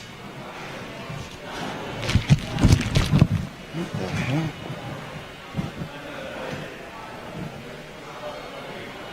What happened there? Are you there, Julie? All of a sudden, I'm talking to Adobe. What on earth's that all about? Oh, that's the phone, isn't it? It's the phone. But there you can see the tube, that the literally quite primitive, actually, type of ejection seat, where the and I'd imagine this is where the chute would have been stowed for the ejector seat. And it literally, I think that's your handle that you pull, and then boom, out you go. You see a little bit of the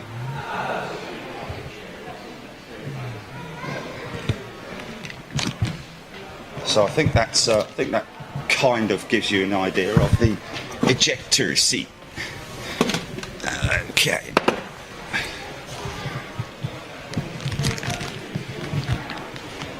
Okay. I think that's kind of like explains that. Oh, why not? So look at all these artifacts from the beaches, basically. See what you can find when you go down the beach and have a real good look. Because of course, especially a lot of these places are recovered from the beaches at Normandy. Still stuff being washed up and exposed on those beaches. Like for instance, this here, look. This is from Utah Beach in Normandy. Some of this, some of these artifacts, which is highly impressive. As you can see,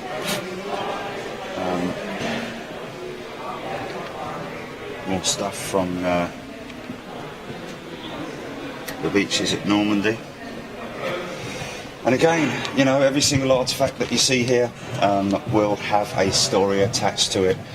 Whether that rifle, whether the guy who was holding that managed to survive or not, we do not know. That's quite interesting. Look at that. A Nazi door recovered from Chateau de la Hazière at Vaux-sur-Aure. This door was found when a sealed up room was opened during the sale of Chateau de la Hazière in Bayeux in France. The symbol is the German V victory symbol, stenciled on buildings by the victorious Germans on the fall of France in 1940. Well, that didn't last very long, did it? So, excuse me, more artifacts. P-38 Lightning. See how crumpled that radiator is. Look at that. That's all from impact. It just goes to show the force of impact when these things went into the ground. And it was whether or not it went into boggy ground or into hard ground. Obviously when it went into hard ground, it just fragmented. That's part of the compass.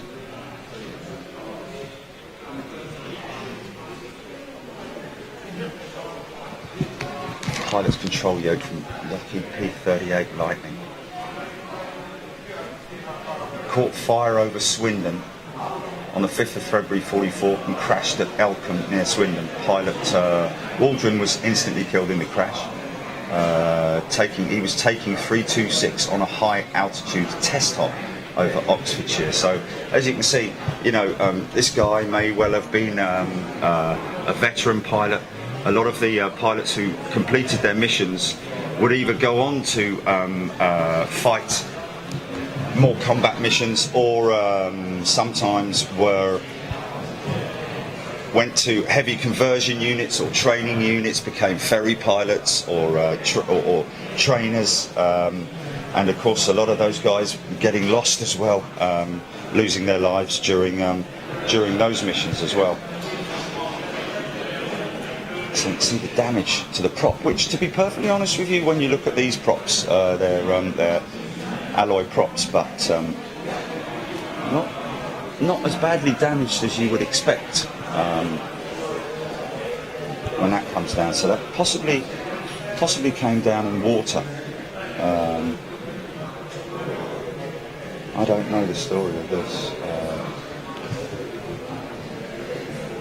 Is this all the one from Swindon? F5B.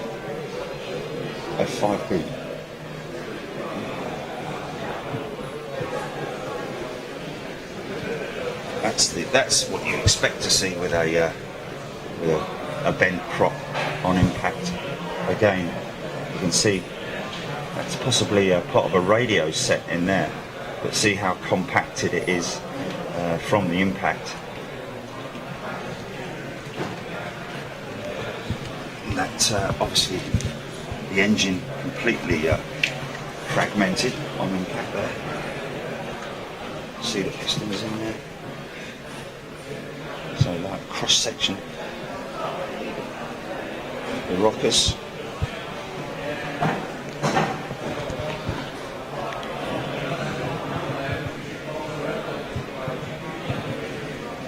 And again, you can generally see sometimes the direction that these things went in by the sorry guys, just making a bit of adjustment here. You can see the direction that these things went in by the way that the exhaust stubs are folded backwards, so that's obviously you'd be able to find the front of the engine.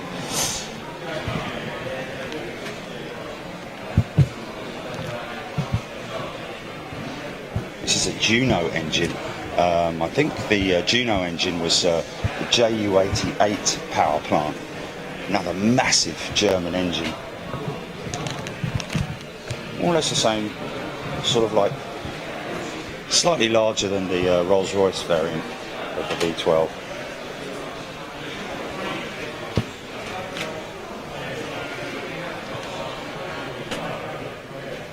Used extensively in the during the Blitz, Battle of Britain. It's the oil sump cover, I believe, on the back wall there. Again, this huge Griffin engine. Twin engines connected by a central hub.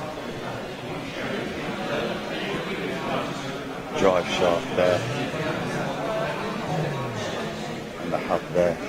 Massive propeller hub. Full-bladed.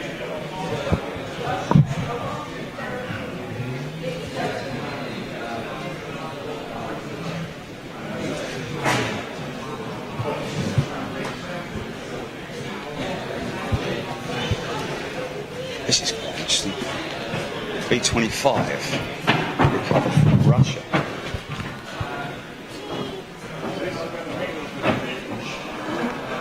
And this a radial engine, obviously as you can see, totally different. Air-cooled radial engine, different than the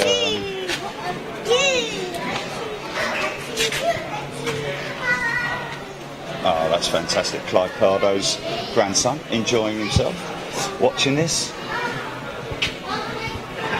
So this is the rear-mounted engine that we touched on earlier, which is crazy. It's the only rear-mounted engine variant that I can think of, unless anybody else is able to do that. But as you can see there, this is the Bell P63. And that's where the cannon fire would have come from. So quite easy in terms of target,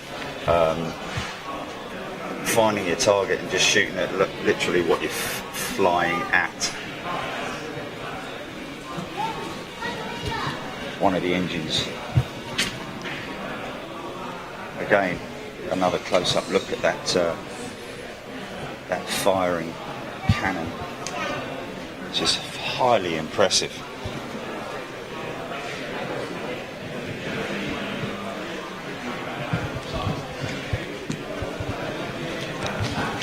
Between the front undercarriage.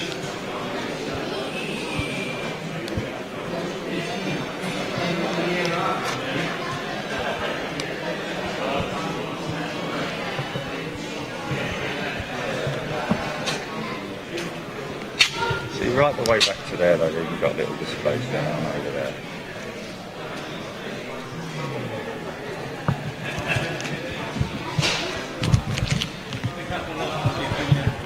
Of course,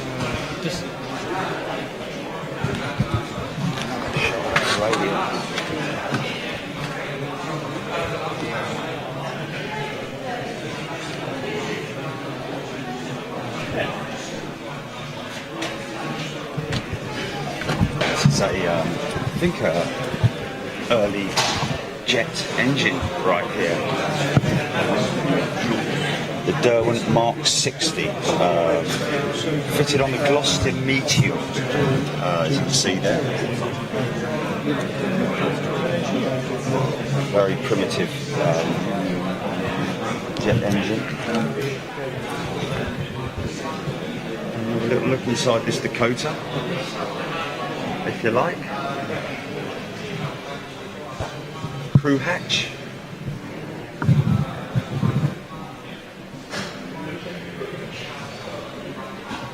Of course, what we are, as we walk up through here, used in the Band of Brothers, this particular aircraft.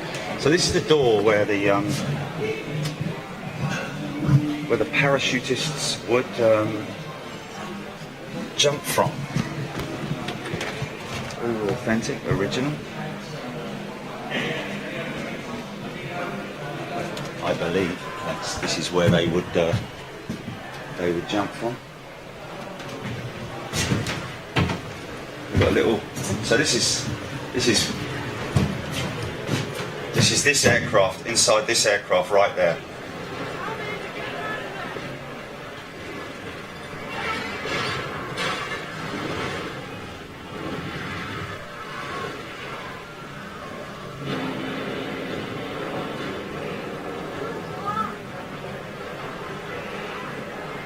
Yeah, pretty intense.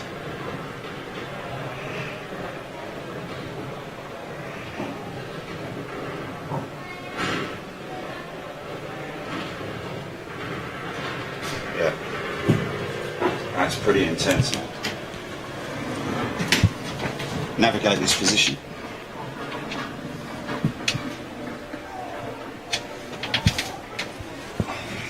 Look at the flight deck.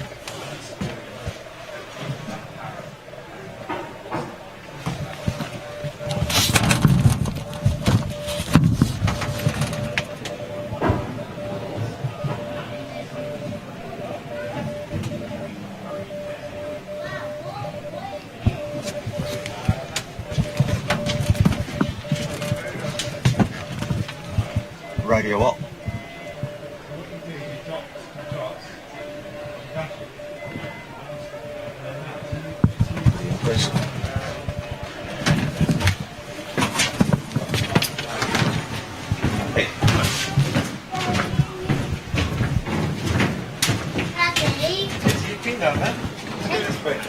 Okay, and we're out.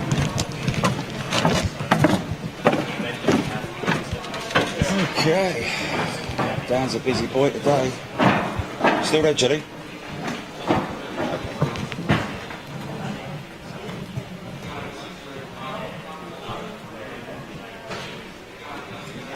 I mean, that just that one single artefact alone, recovered from the crash site of Herbert Blockberger's Messerschmitt Bf 109, shot down on the 24th of June 1944 whilst on reconnaissance mission over Le Havre. Obviously, at that point in time, I'd imagine reconnaissance over the beaches and the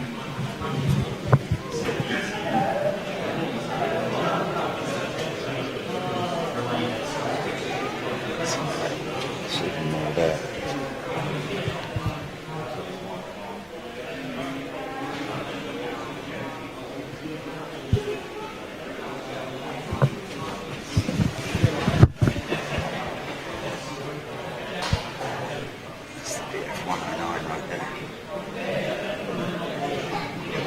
Best fighters that the Germans had, as well as that the 190. Morse code? Yeah, there was Morse code. There was Morse code going on in the radiator.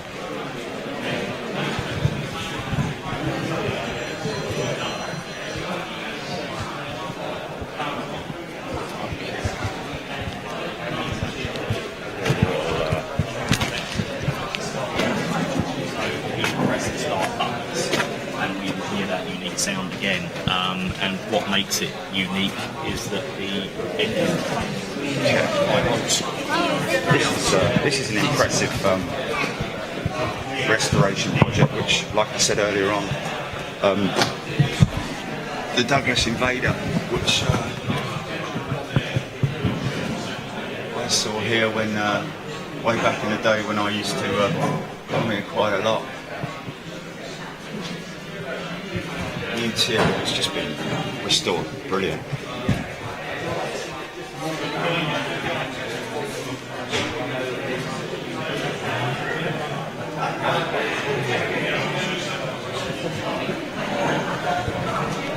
Okay, so Link trainer, made by Link, a gentleman by the name of Link. Let me just move this mic around a little bit. Hold on a minute.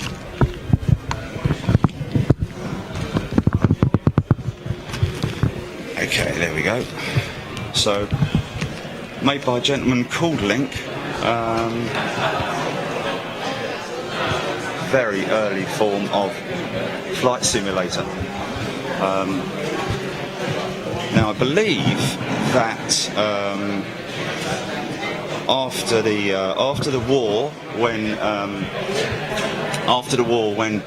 the mail service crews were used to fly decommissioned aircraft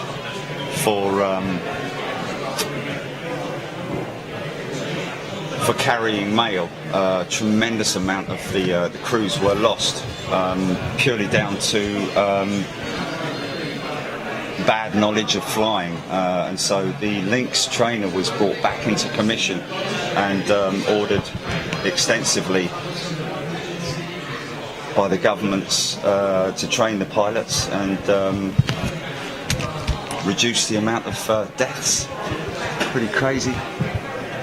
There's a few of these left, but once the doors closed, 1929, Edwin Link pioneered the development of safe and economical way of teaching pilots. So I believe it was initially it was poo-pooed by the government or governments, shall I say? Shall we go out and have another look? Oh, there's more of these.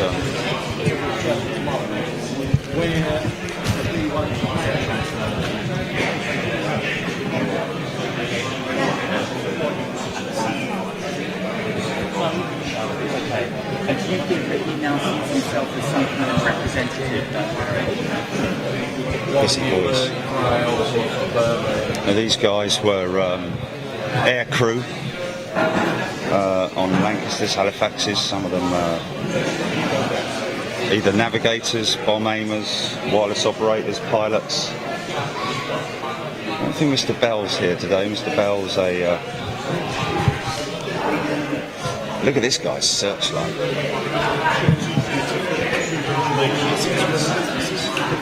Dotted all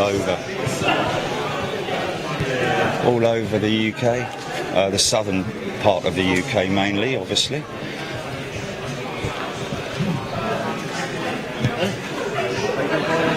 Flying boots. Later in the later boots for the crews had removable uppers so that they could, if they were shot down, they wouldn't get recognised with their flying boots. Looked like just shoes. This is quite rare. No Hamdens in the UK. I think Hamden, the front end of a Hamden is actually being restored up at the Lynx Aviation Heritage Centre, which we went to recently. Just the front end of it, but this is the only, as far as I'm aware, the only recovered parts. This one particular Hamden P1273, and as you can see there, bullet hole from what looks like one of the flying controls. Vertical tail fin.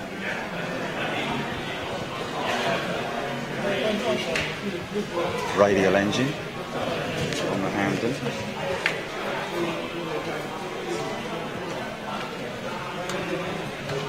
Look how small that rear turret is, folks.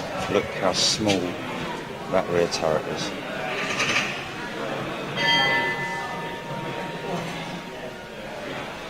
As you can see there, these guys loading it up on a Halifax Bomber. You can see how he swung the turret round. That would be one of the ways, the preferred way that a rear gunner would exit his aircraft if he was, if the aircraft was under attack, or if he was ordered to bail out, he would swing the turret round, obviously grabbing his parachute first, open the doors and fall out backwards and hopefully make it down.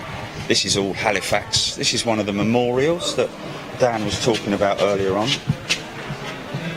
Get out of the light there. There we go there.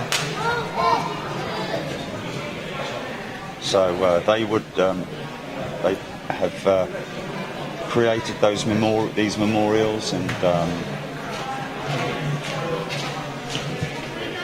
dedicated them to the crew that were lost.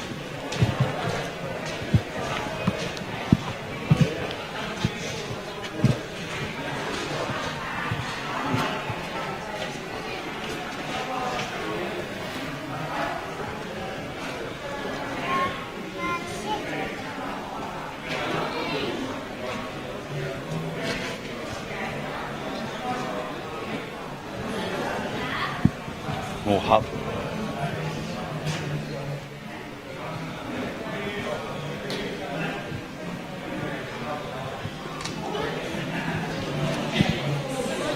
£1,000. There's a £500 there.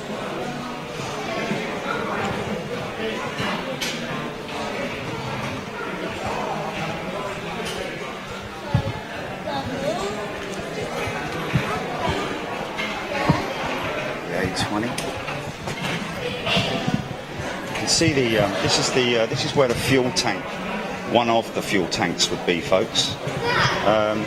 and that's the fuel tank would be sealed inside that casing, which is self-sealing, which means that if a bullet was to enter the fuel tank, it would seal itself. So that was something that was obviously developed during the war as well, to potentially extend the life, hopefully extend the life of the aircraft, and also the crew, allow it to get home if it was to come under attack. So this thing would have been just laying in a forest somewhere for many, many years before it was recovered. So going back here, now these are all fragments that I personally recovered with my sister, actually, over a period of 4 or so years. These are all mainly components from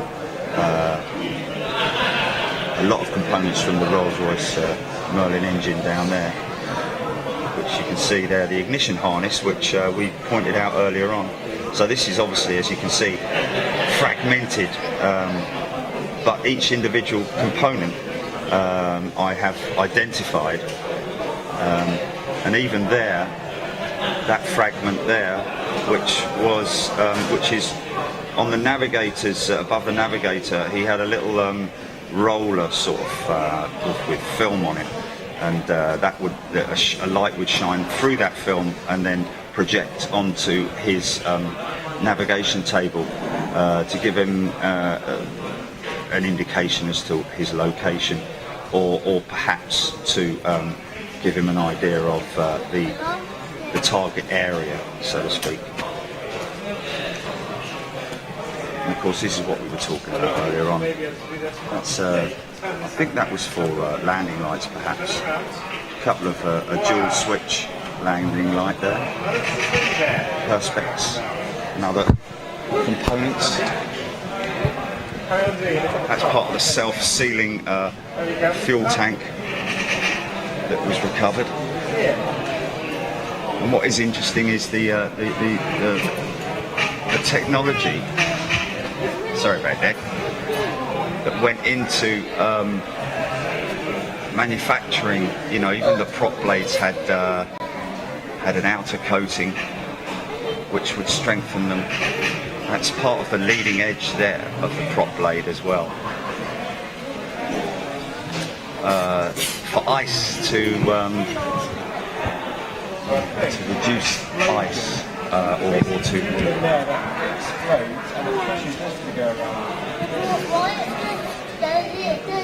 part of the hand crank for the prop, if you need for the crew, the ground crew, to hand crank the prop over.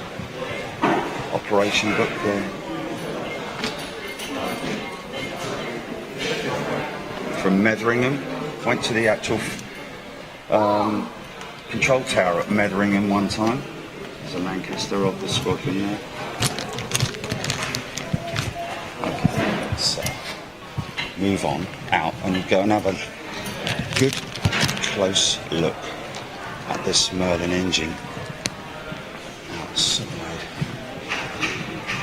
Lots of people obviously see. Chili, what's the time now?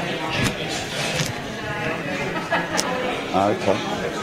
So these are the rear doors from a Lancaster Bomber, folks.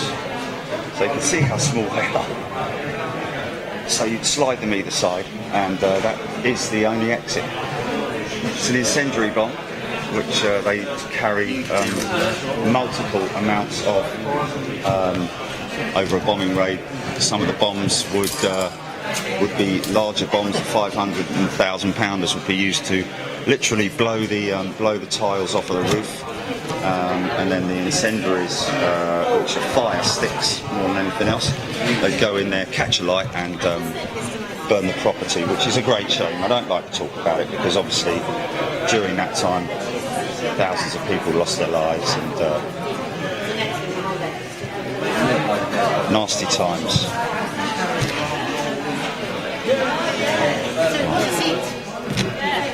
Okay, so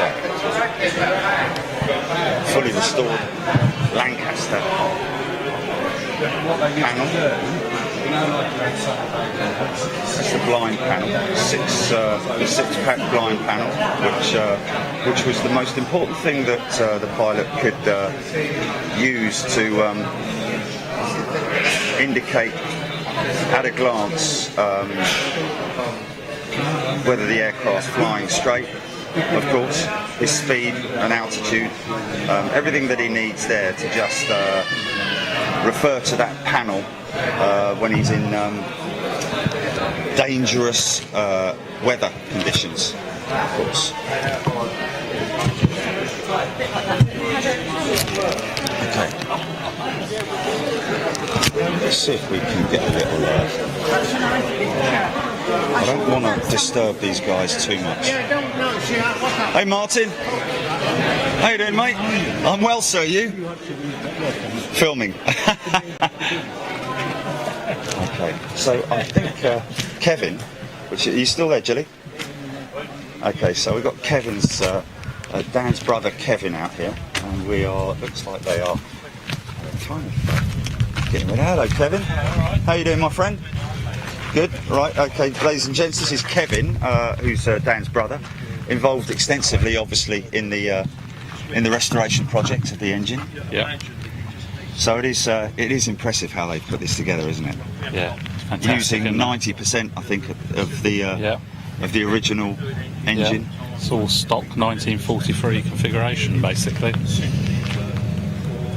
Apart from the radiator, of course. Yes. And the glycol radiator. Yeah, there's a few modifications. Yeah, yeah. And obviously the propeller blades on the Halifax would have been wooden originally. Yes. And longer. Yeah, and longer, yeah. Yeah. Yeah, these ones are actually sort of aluminium blades, and they're from a sea fire. So they have to be cut down, obviously, because we don't want it to take too much of a bite into the slipstream. Yeah, of and course. ground clearance as well.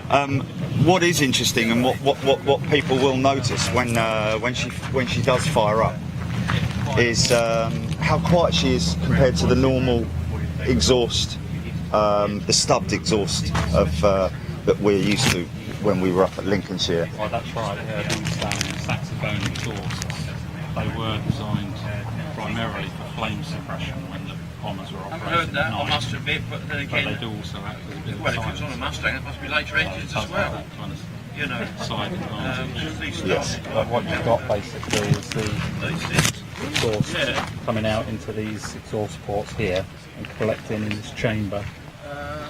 It's then sort of having a chance to cool down a little bit before it sort of then gets ejected out through the back part of the exhaust there.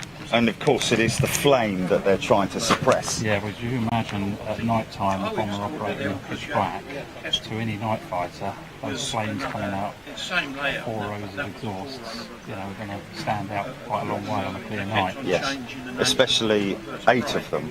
Yeah.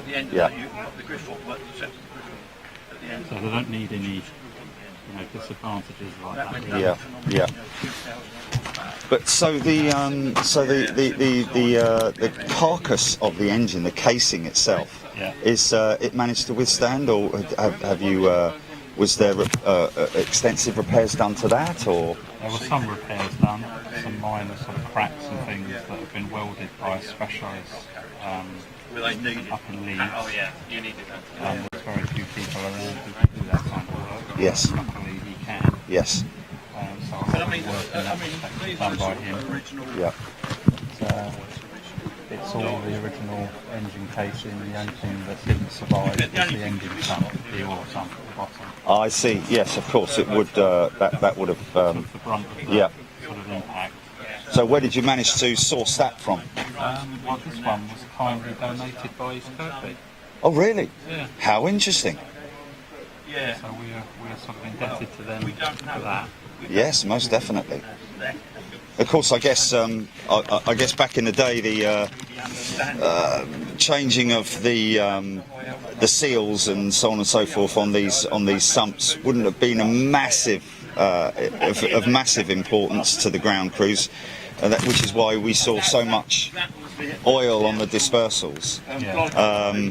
It would be more so the componentry and making sure the engines were working. I think with these kind of engines, if you didn't get a bit of oil leakage, then there was a concern. More than having a concern that it is leaking. Yes, yes. And what is interesting, I know we've touched on this earlier, is the framework. The fact that that's all original. The original frame from JD 150. Yeah. In 1943. Pretty unique, really. Yeah, yeah. All the ignition harness, everything's That's all original. Yeah. Even the prop hub. That's the original Yeah. prop hub. Like Yes. I say, the blades aren't, but the prop hub is. You're right on the audio, Gilly. Do you want me to switch the mic? Okay, I've switched the mic round. Yeah, we can't hear you too well, Kevin. Okay. Okay, right. I've switched the mic round now, so you should. Yeah, get well, I was just saying slightly that better audio. Yeah, carry on, sir. The prop hub's original, the blades are replacements, and as you said earlier, of course they've been sawn down. And originally the Halifax would have had variable pitch propellers. This it would be variable pitch, but it's fixed in one position. Yes. Because it's almost fixed in a feathering position. It's taken a small bite, but not too much, because that will give it the forward thrust, and we don't want that on a Yes. static engine. Yes. Yeah. Oh no, it's not for me. This chair's not for me. So.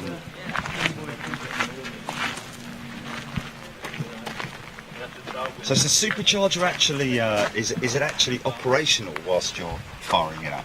Is it actually It's not really at this not kind that of... maximum operating? No. Yeah. Bearing in mind we have to restrict the RPM on this, because you can't put it up to full RPM, even though it's fairly rigid in the stand. Yes. You know, we can't put it to takeoff power. Yeah.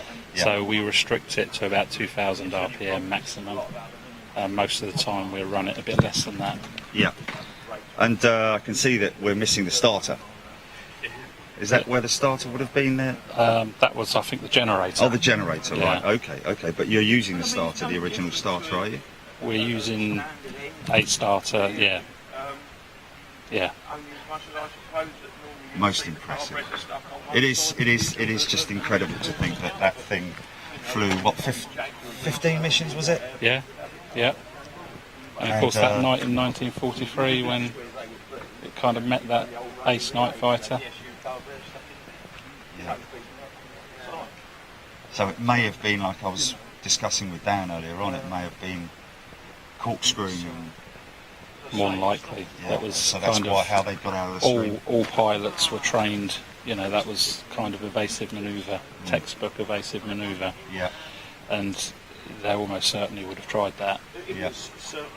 Could have even gone into a rudder stall, because this was a Mark II Halifax, was it? It was, yeah. The So it Mark would II have- Halifax is the only one that had the Merlin engine. The other Marks of Halifax Had the had Bristol Bristol Hercules Hercules, radial engines. Yes. So and of course there were different types of rudder on the Mark II to the Mark III. Mark III had kind the of D pointed type. leading edge. Yeah. I say pointed, it's not drastically pointed. Yes, but it's more as you say, triangular than the other one. The Mark III, for example, had a much straighter Yes, vertical rudder. yes. And they were susceptible, I believe, to for instance, the HR796. The word was that it went into a rudder stall. Yeah. But that in that instance, the crews were given a chance to get out. Yeah. You know, in this instance, there's a good possibility that the aircraft was shot up extensively, and Yeah. yeah, And they may not even have, had much warning, yes, because they were just developing, I think, the upward firing technique of getting underneath the bomber and firing upwards. Yeah, that's it. The ME-110s, wasn't it? But, Yeah, they shot. that was just coming into play when this was shot down. So. Yeah. And of course, a lot of the some of the German crews were sympathetic. They shoot the fuel tanks out, Yep. let the bomber crews get out. Others would go straight for the bomb Yeah. bays. In which case there'd be no chance. No. But the fact that this has gone straight down, Yeah, we can In some more or less kind be of sure combat. that they haven't shot the bomb load out. Yeah, yeah. Some of the bomb load was still with the aircraft when it was found in Germany, and had to be defused. So the bomb load that did go up probably went up on impact rather than being part of the shooting down process. Yeah, that's fuel and oil. That's fuel, that's oil. Oh, and that's what nice. Just have a little look down the other side. Yeah, that's oil. So, as I say, truck and trade is just design. How many times have you run it, Kevin? I lose track. You want to stay on this side just so I can get your audio, thanks. Yeah. Oh, you've run it quite a few times then, yeah? Yes. Yeah, and we had to do test runs and things. Make sure everything's working. Yes, yes.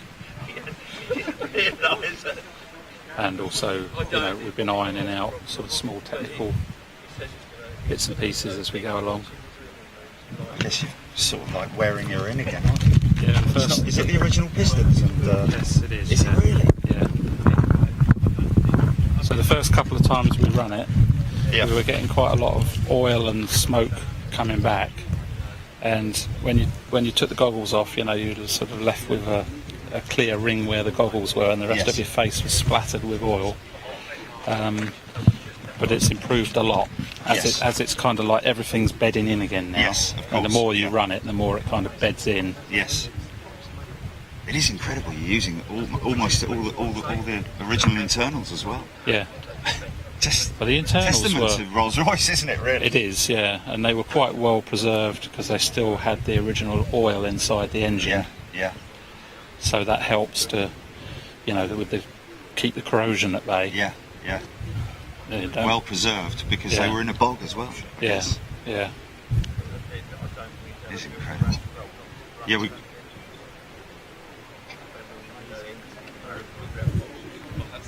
I think that's that on the front of the hub. Is that a counterbalance? Is that some kind of a balance? Yeah.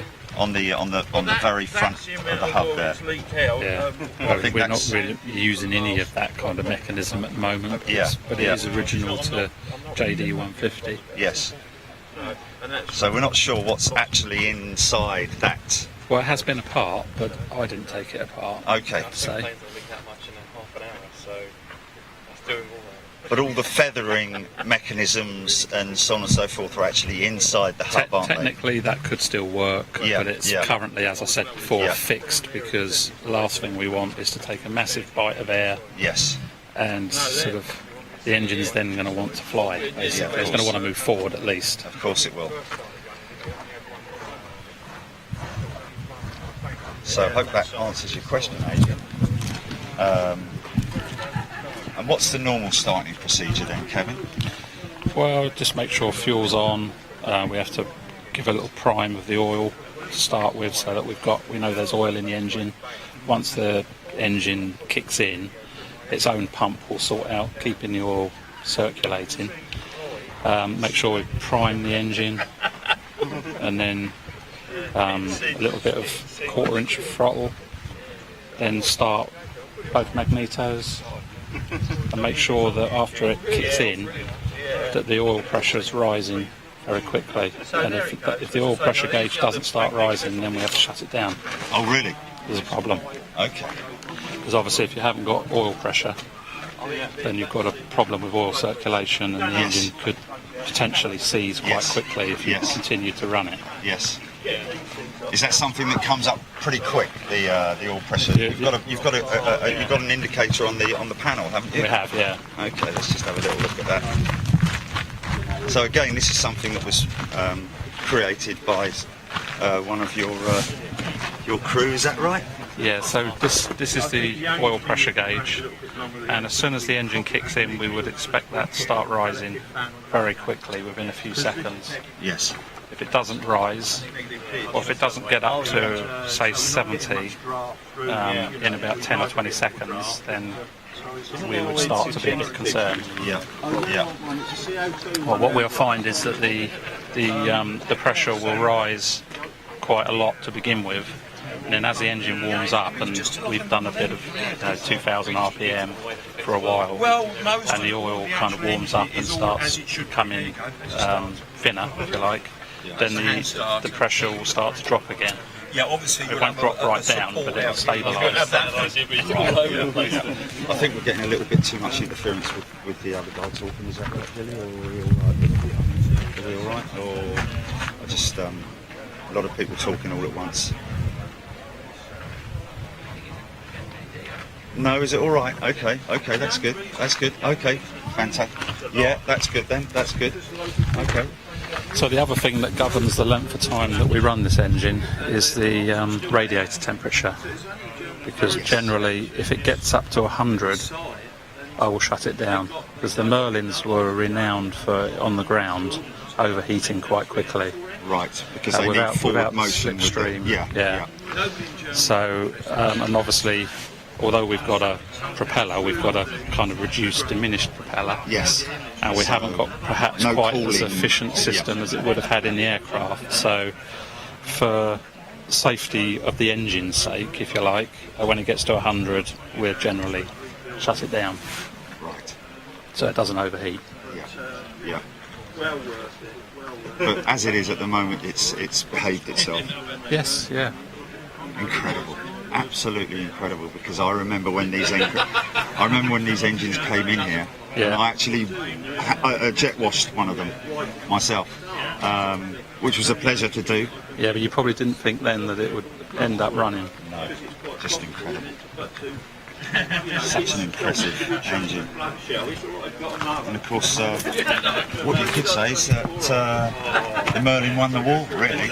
I mean, obviously not this variant of it, because there were more variants of it later on. I mean, I don't know whether it was the XX that was used in the Spitfire or...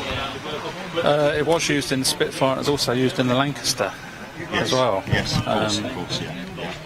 So, Rolls Royce must have been... Yeah, that's right. Rolls Royce must have been under tremendous pressure to get enough engines out to power all these different aircraft types. Which is why they were made in Canada as well. Yes, that's right. Looks like we might be getting towards the moment of truth, so to speak. Yeah. I believe you've got one of the vets actually likes to fire it up. Well, George Dunn, who was a Halifax pilot, we normally get him to press the start buttons. It's kind of poignant because it's kind of what he would have done in the aircraft. Yeah, of course, yes. Is he Mark II or Mark III pilot? I think he was actually Mark III. Okay. Check with him later. But yeah. Even so, still the same start-up procedure. Very similar. Yeah. Maybe not exactly the same. Yeah.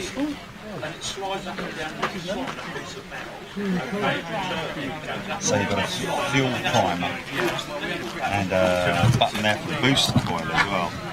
Yeah, we don't really use the booster coil so much. Yeah. We don't really need to.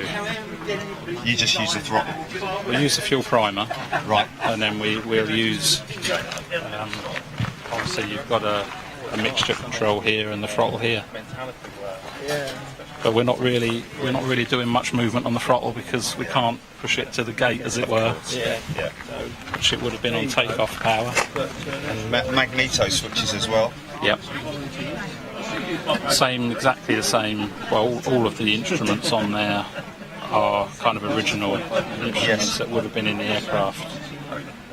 So what you're basically doing is you're simulating sort of like a ground run engine test. Yeah, that's up it, as far as you can go. Yeah, using original instruments. Obviously they're not out of this Halifax. Yeah. They're not even necessarily out of a Halifax, but they are original World War II instruments. Exactly the same as they would have been in the panel of JD 150. But for each radiator and oil pressure and boost gauge, there would have been four of them in a row. Obviously for four engines.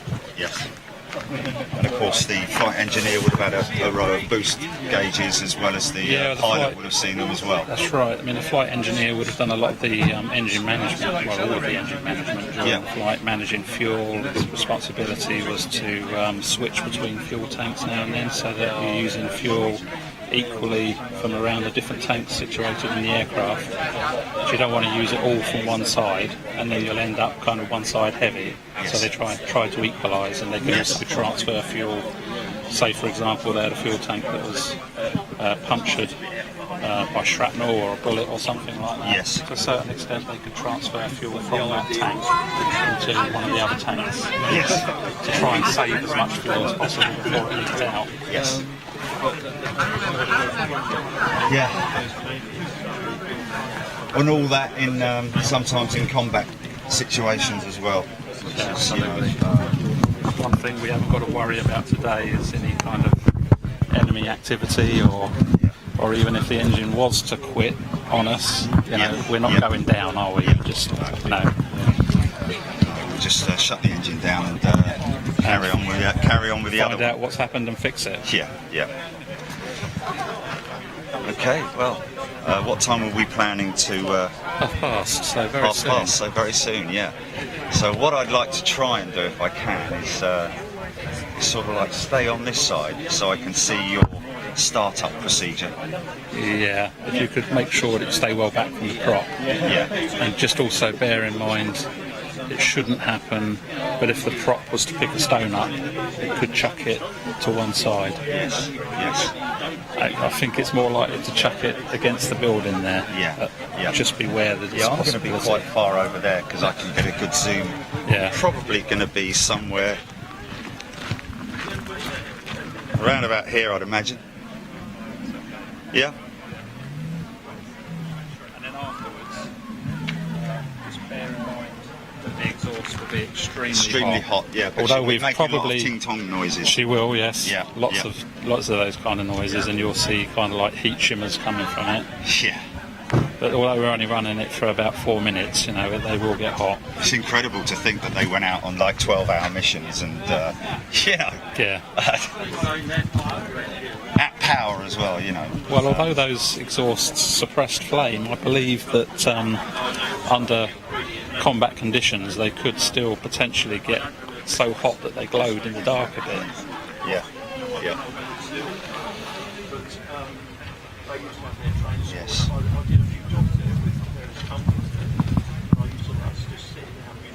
I mean, it is the ultimate, I don't like to use the word boys' toy, but it is the ultimate, you know, it's like having a historic car, isn't it? Yeah. And lovingly restoring that vehicle and then being able to run it. Yeah, I mean, being able to sort of experience the sound, the smell, Yes. you know, even the bits like you said about the ting-ting from the exhaust when it shuts down. Yes.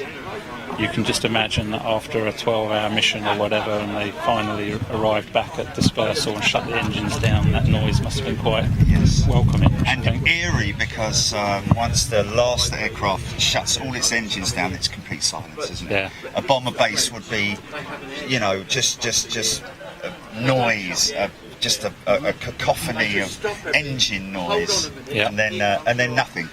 Yeah. Just the early morning bird song, maybe, because they would arrive back early morning, wouldn't they? Yeah, on a lot of the race.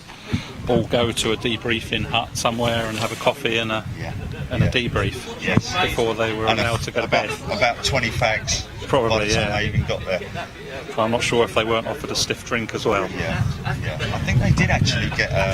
They were given a Todd of whiskey in their tea, weren't they? Yeah, I think so. Yeah. And you could see from a lot of those. So that I've read a lot of books and seen a lot of images, and some of the images of crews that have just returned back off of a mission. It's just they look so tired. Yeah. And probably grateful that they've made it back. Well, they weren't the most comfortable of places to sit for that long. No. You know, comfort was quite rudimental, really. Yeah. Especially for the rear gunner, freezing conditions. I mean, even with a heated suit, just. Yeah, and I don't know, you know, how you could sit in one position like that for so long. It was such a cramped, confined space as well. Knowing that, you know, you got a big target written on the back of you. You know what I mean? Yeah. Or on the front of you, if you're the rear gunner. Okay, it looks like we are ready to rock and roll. Move this mic, Jilly, so I've got more of a. Okay, I'm going to let the guys get on. Actually. And where are they? One of the old boys has just gone to the toilets. So I'll just get me in. So what we're waiting for now, folks, is the bomber crews to the bomber boys who are here today. It's just.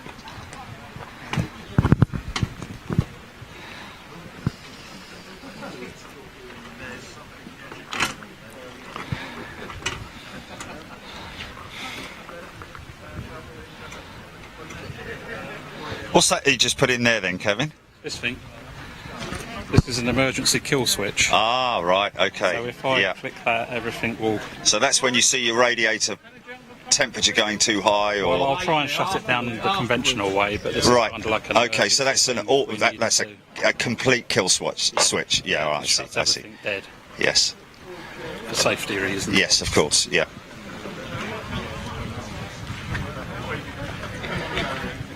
Put some oil in it.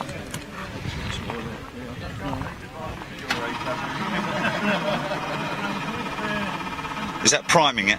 Yeah. It gets the pressure, obviously, because it's a dry sump. You need to build the pressure up before you fire it, else you knock a big end out or something. you Yes. know? Let's take a bit of it. And all your batteries are in here, I guess. Two batteries. Oh, okay. 24 volt. Here come the gents now. This is our. Hello, George. Hello there, how are you?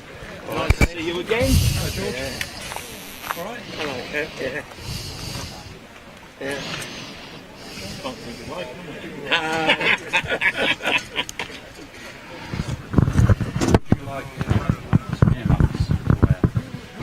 Did I wear them before? You did.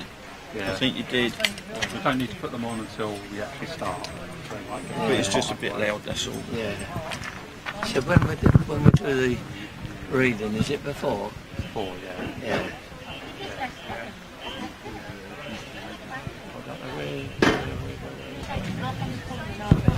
So George will do a reading, basically. They're assembling the George's A College. short, brief history of JD 150 and the crew. I think he's back. Oh, do you? Yeah. That would be Joe. It's what's his name? Bell. Oh, he had a Somebody said he had a bit of a tumble. yeah. No, he had a stroke when we were up at Duxford, Oh, which involved a bleeding on the brain. oh, And he's had an operation. He's up and about, but last night he had a bad night apparently. It looks as if it might be gout. He rang Cherry at 10 to 8 this morning to say that he'd had a bad night, and he got all these shooting pains up his leg from his feet. So of course he's not been able to. because I took him home last year because apparently whoever bought him couldn't pick him up and he was trying to get a taxi. I said, no, get a taxi. I said, look, where do you live? He says, Dorrington. I said, well, I know the RF place. He said, well, that's where I live. I said, well, I'm going past there. As it happened, I was going to Worthing that night anyway. So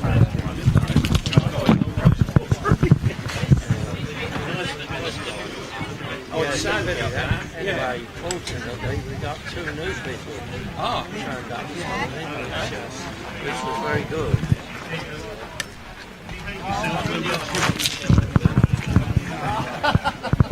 Got 4 there today. Our original group that we had in 2009, which was about 14, we're down to about 3 now. last year, there must be more than that. No, not as many as that. Quite a few. Quite a few.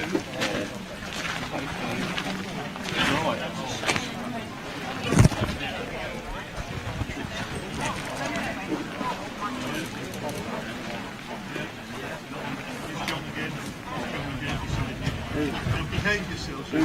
paper then, Daniel. There he is. A bit late in there. So when we start, when you press the buttons, I'll be ready with the primer in case we need to go. These two, is it? Yeah, throttle there. Those two. Yeah. Yeah. George, if we stand at the front, Yeah. you've got this usual story. Yeah.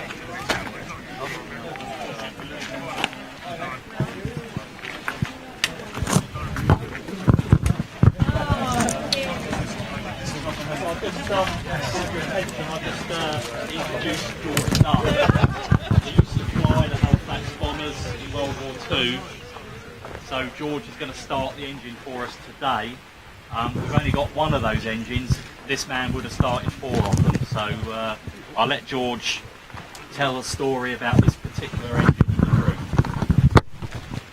Yes, on the night of July 28, 1943, the crew of Hanley Page Halifax, serial number JD150, took off from RAF Pocklington in Yorkshire to bomb Hamburg in Germany.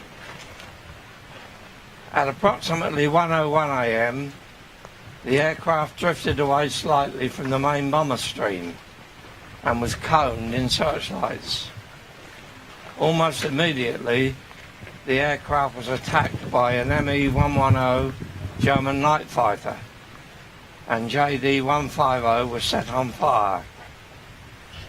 The young crew battled with their stricken aircraft, finally losing that battle and crashing in the hamlet of Rendsburg in Germany.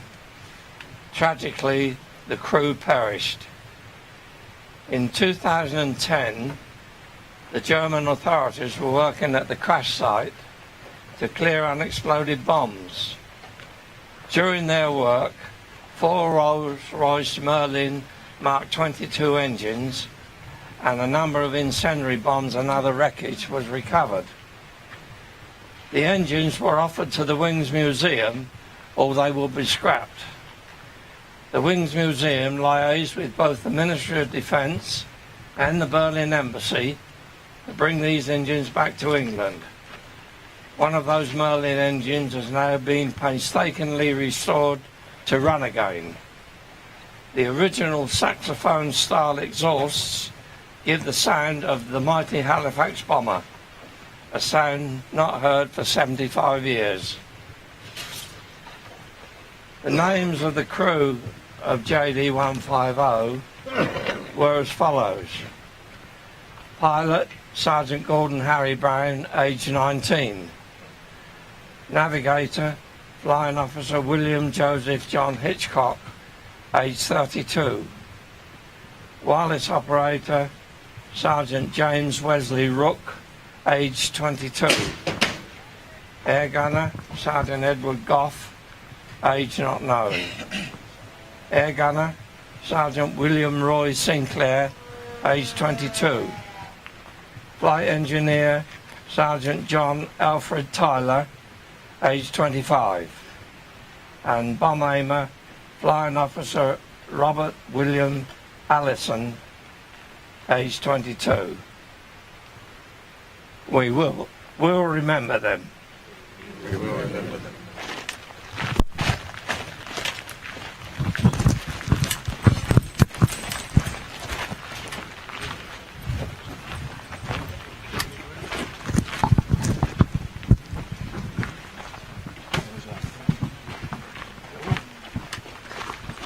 All set. All set. Clear prop. Okay.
I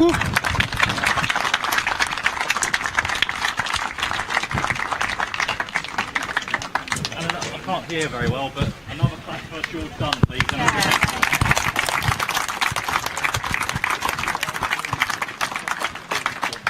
The afternoon one will run smoother now. Okay, folks, I'm just going to try and get a couple of words with George. George,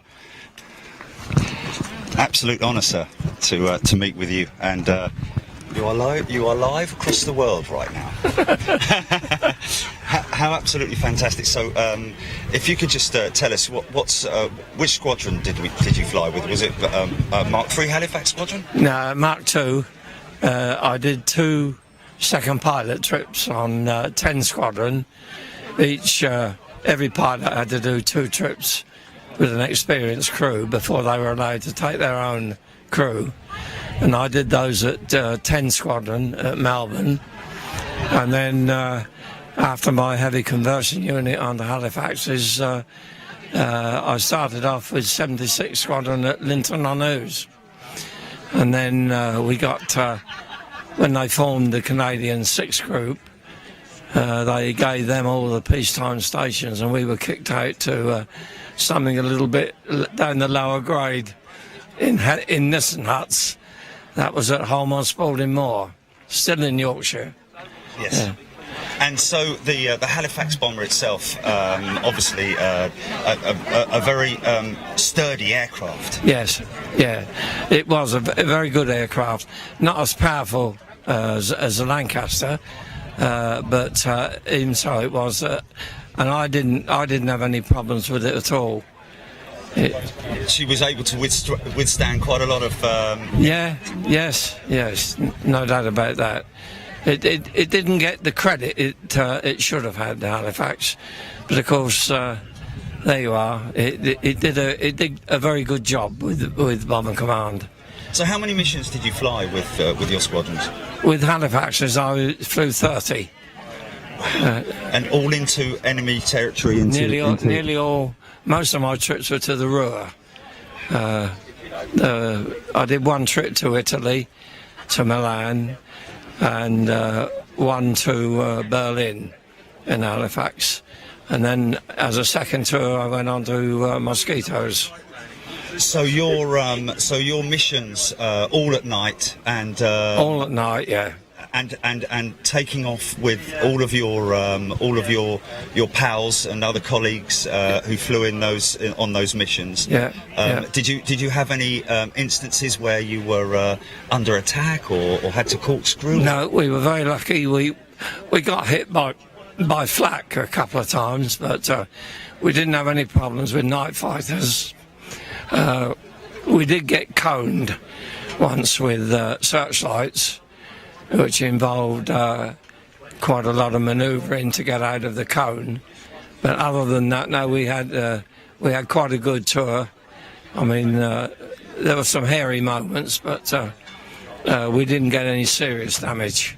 Of course, a lot of the time, you being a pilot, I did hear reports that the Halifax was prone to swinging on takeoff. Was that? No. Okay. Well, you only speak from personal, from personal experience, and I didn't have any problem with it. But it was one of the most dangerous points of a mission, was actually taking off with a full bomb load, a full fuel load. It certainly was. Until you reach what they called safety speed, anything could happen, which was usually about 120 miles an hour. Once you got to that, then you felt you were okay. And your crew, we just heard today, JD 150 had a very young crew, a pilot, captain who was just 19 years of age. Yeah. What was the age of your crew? Well, my rear gunner was the youngest, he was 19. Bomb aimer and myself were 20. And then we had a gap between the rest of the crew, were sort of 27, 28, 30. So there was a gap between. But that's incredible, a 20-year-old commanding an aircraft with 27-year-olds. I know. But back then it was, I think, a little bit different, that people respected each other, didn't they? Oh yes, I mean, basically it was teamwork. If you relied on everybody relied on the other chap to do his job properly, and that, I think, made all the difference to getting through a tour. Yes, and you flew with the same crew right the way through the whole tour? Yeah. Occasionally you had a different gunner or navigator, perhaps due sickness or something like that, but basically the same crew the whole time. And your life on the station itself was I've read stories of hitting the pub every time you got back, seeing if you could get back in time before the pubs close. Yeah, well, we were lucky because my flight engineer, his wife and his mother ran a pub. So, and he also owned a car, a Morris 8. So we seven of us used to pile in the Morris 8 on nights off and drive over to Horsforth near Leeds to have a session at the pub was called the Old Ball. Absolutely fantastic. And in those days you'd had a few drinks and you'd drive back. No, nobody worried in those days. No. I mean, Farrow's the driver. He was pretty good. He was pretty careful. Yes. He was the flight engineer. Right, so he was a sensible one. Yeah. And of course, those the crew themselves, especially the navigator, such a lot of pressure on his shoulders to absolutely, get you to the target in the dark. Absolutely. I mean, we did have what they called a G box, which was a radar assisted aid, and that of course made all the difference. But of course you did get that would only operate to about 5 degrees east, so then of course it was dead reckoning navigation. I had a very good navigator, excellent. Which was, a good thing for because I did hear a lot of stories of navigators who would get their crew lost and would sometimes make it back, sometimes not. Yeah. So, your last mission, where was your last mission? Do you remember? My last mission was to a place called Cassel, which was near the Ruhr, and that was we were hoping that we would get a fairly what you might call an easy trip, but it wasn't. In actual fact, we lost over 46 aircraft on my last mission. We lost four aircraft from our squadron. So when you got back, it was a sigh of relief. Yeah, absolutely. And what did you do after you completed your 30 ops? Went back to an OTU instructing on Wellingtons, and then after about a year on that, volunteered to go back and do a second tour on Mosquitoes. Did you really? Yeah. And you halfway through the tour when the war finished. So wow, you flew the Mosquito. Yeah. With your it was a navigator who's just sat right next to you, wasn't it? That's right. Very just the two of us. Oh yes, there wasn't very much room. Yeah. And a very was that low bombing missions or? No, well over 20,000, 26,000. Wow. Yeah. So not much of a bomb load on the Mosquito. 4 500s. Yeah. So precision bombing. Yeah, it was to keep I was doing Berlin mostly, and it was just to keep the Berliners on their toes, And of course it occupied people that otherwise might have been fighting on the fronts or something like that. Yes. Well, George, thank you so much. We can't thank you enough for your kind words and for your dedication and commitment. Thank you. And thank you so much for coming. And what was it like just firing up this engine again? Oh, because I've done it before when I first did it. It's great to hear that noise of the old Merlin. Yeah, you never forget that. Never forget that. And of course, you were the man who pressed those buttons at the beginning of every mission. That's right. To start those engines. Yeah. And of course, your ground crew were important too. Oh, well. Absolutely. We had a marvellous ground crew. They were very, very thorough in their work, and they looked after their crews. And they looked after their aircraft like it was their own. Yes, yeah. If you brought an aircraft back with a hole in it, you were in trouble. George, thank you so much. Okay, pleasure. Have a wonderful rest of your day. Thank you. Cheers, thank you. Wow, what about that, folks? What about that? What a legend, an absolute. Now, when you talk about legends, that's a legend, isn't it, right there? Okay, well, guys, I'm going to sign off now. Chilly, are you there? I'm just going to quickly switch this round and just say goodbye. Oh, I tell you what, my arm really aches, I have to say, folks. Thank you so much for tuning in today. Hope you enjoyed it. Look out for notifications tomorrow. Keep on your toes tomorrow. We might be bringing you something tomorrow afternoon. But in the meantime, thanks so much for tuning in, and I hope you enjoyed your day here at the Wings Museum in Sussex. Go and check their website. Is it wingsmuseum.co? Okay, you've got the website there. wingsmuseum.co.uk, where you need to go. And we've heard already there are a lot of people who are going to come here to this tiny little gem in the heart of Sussex. So get yourselves down here, very close to the M23 motorway. So you'll be able to get here very easily indeed. And they're looking for volunteers as well. So, yeah, give the guys here at Wings Museum a call or drop them an email, and I'm sure they'll be very happy to chat to you. Guys, I've got to go because my arm's going to collapse. Look after yourselves, and I'll speak to you real soon. Take care. Bye-bye.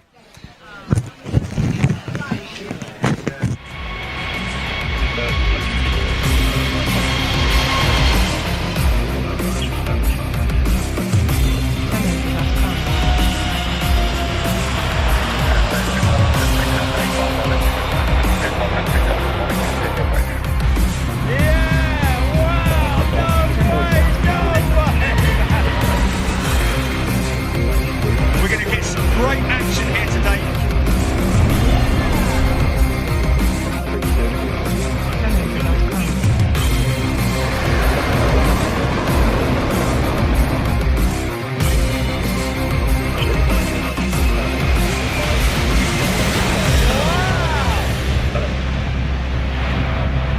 You've been watching Big Jet TV.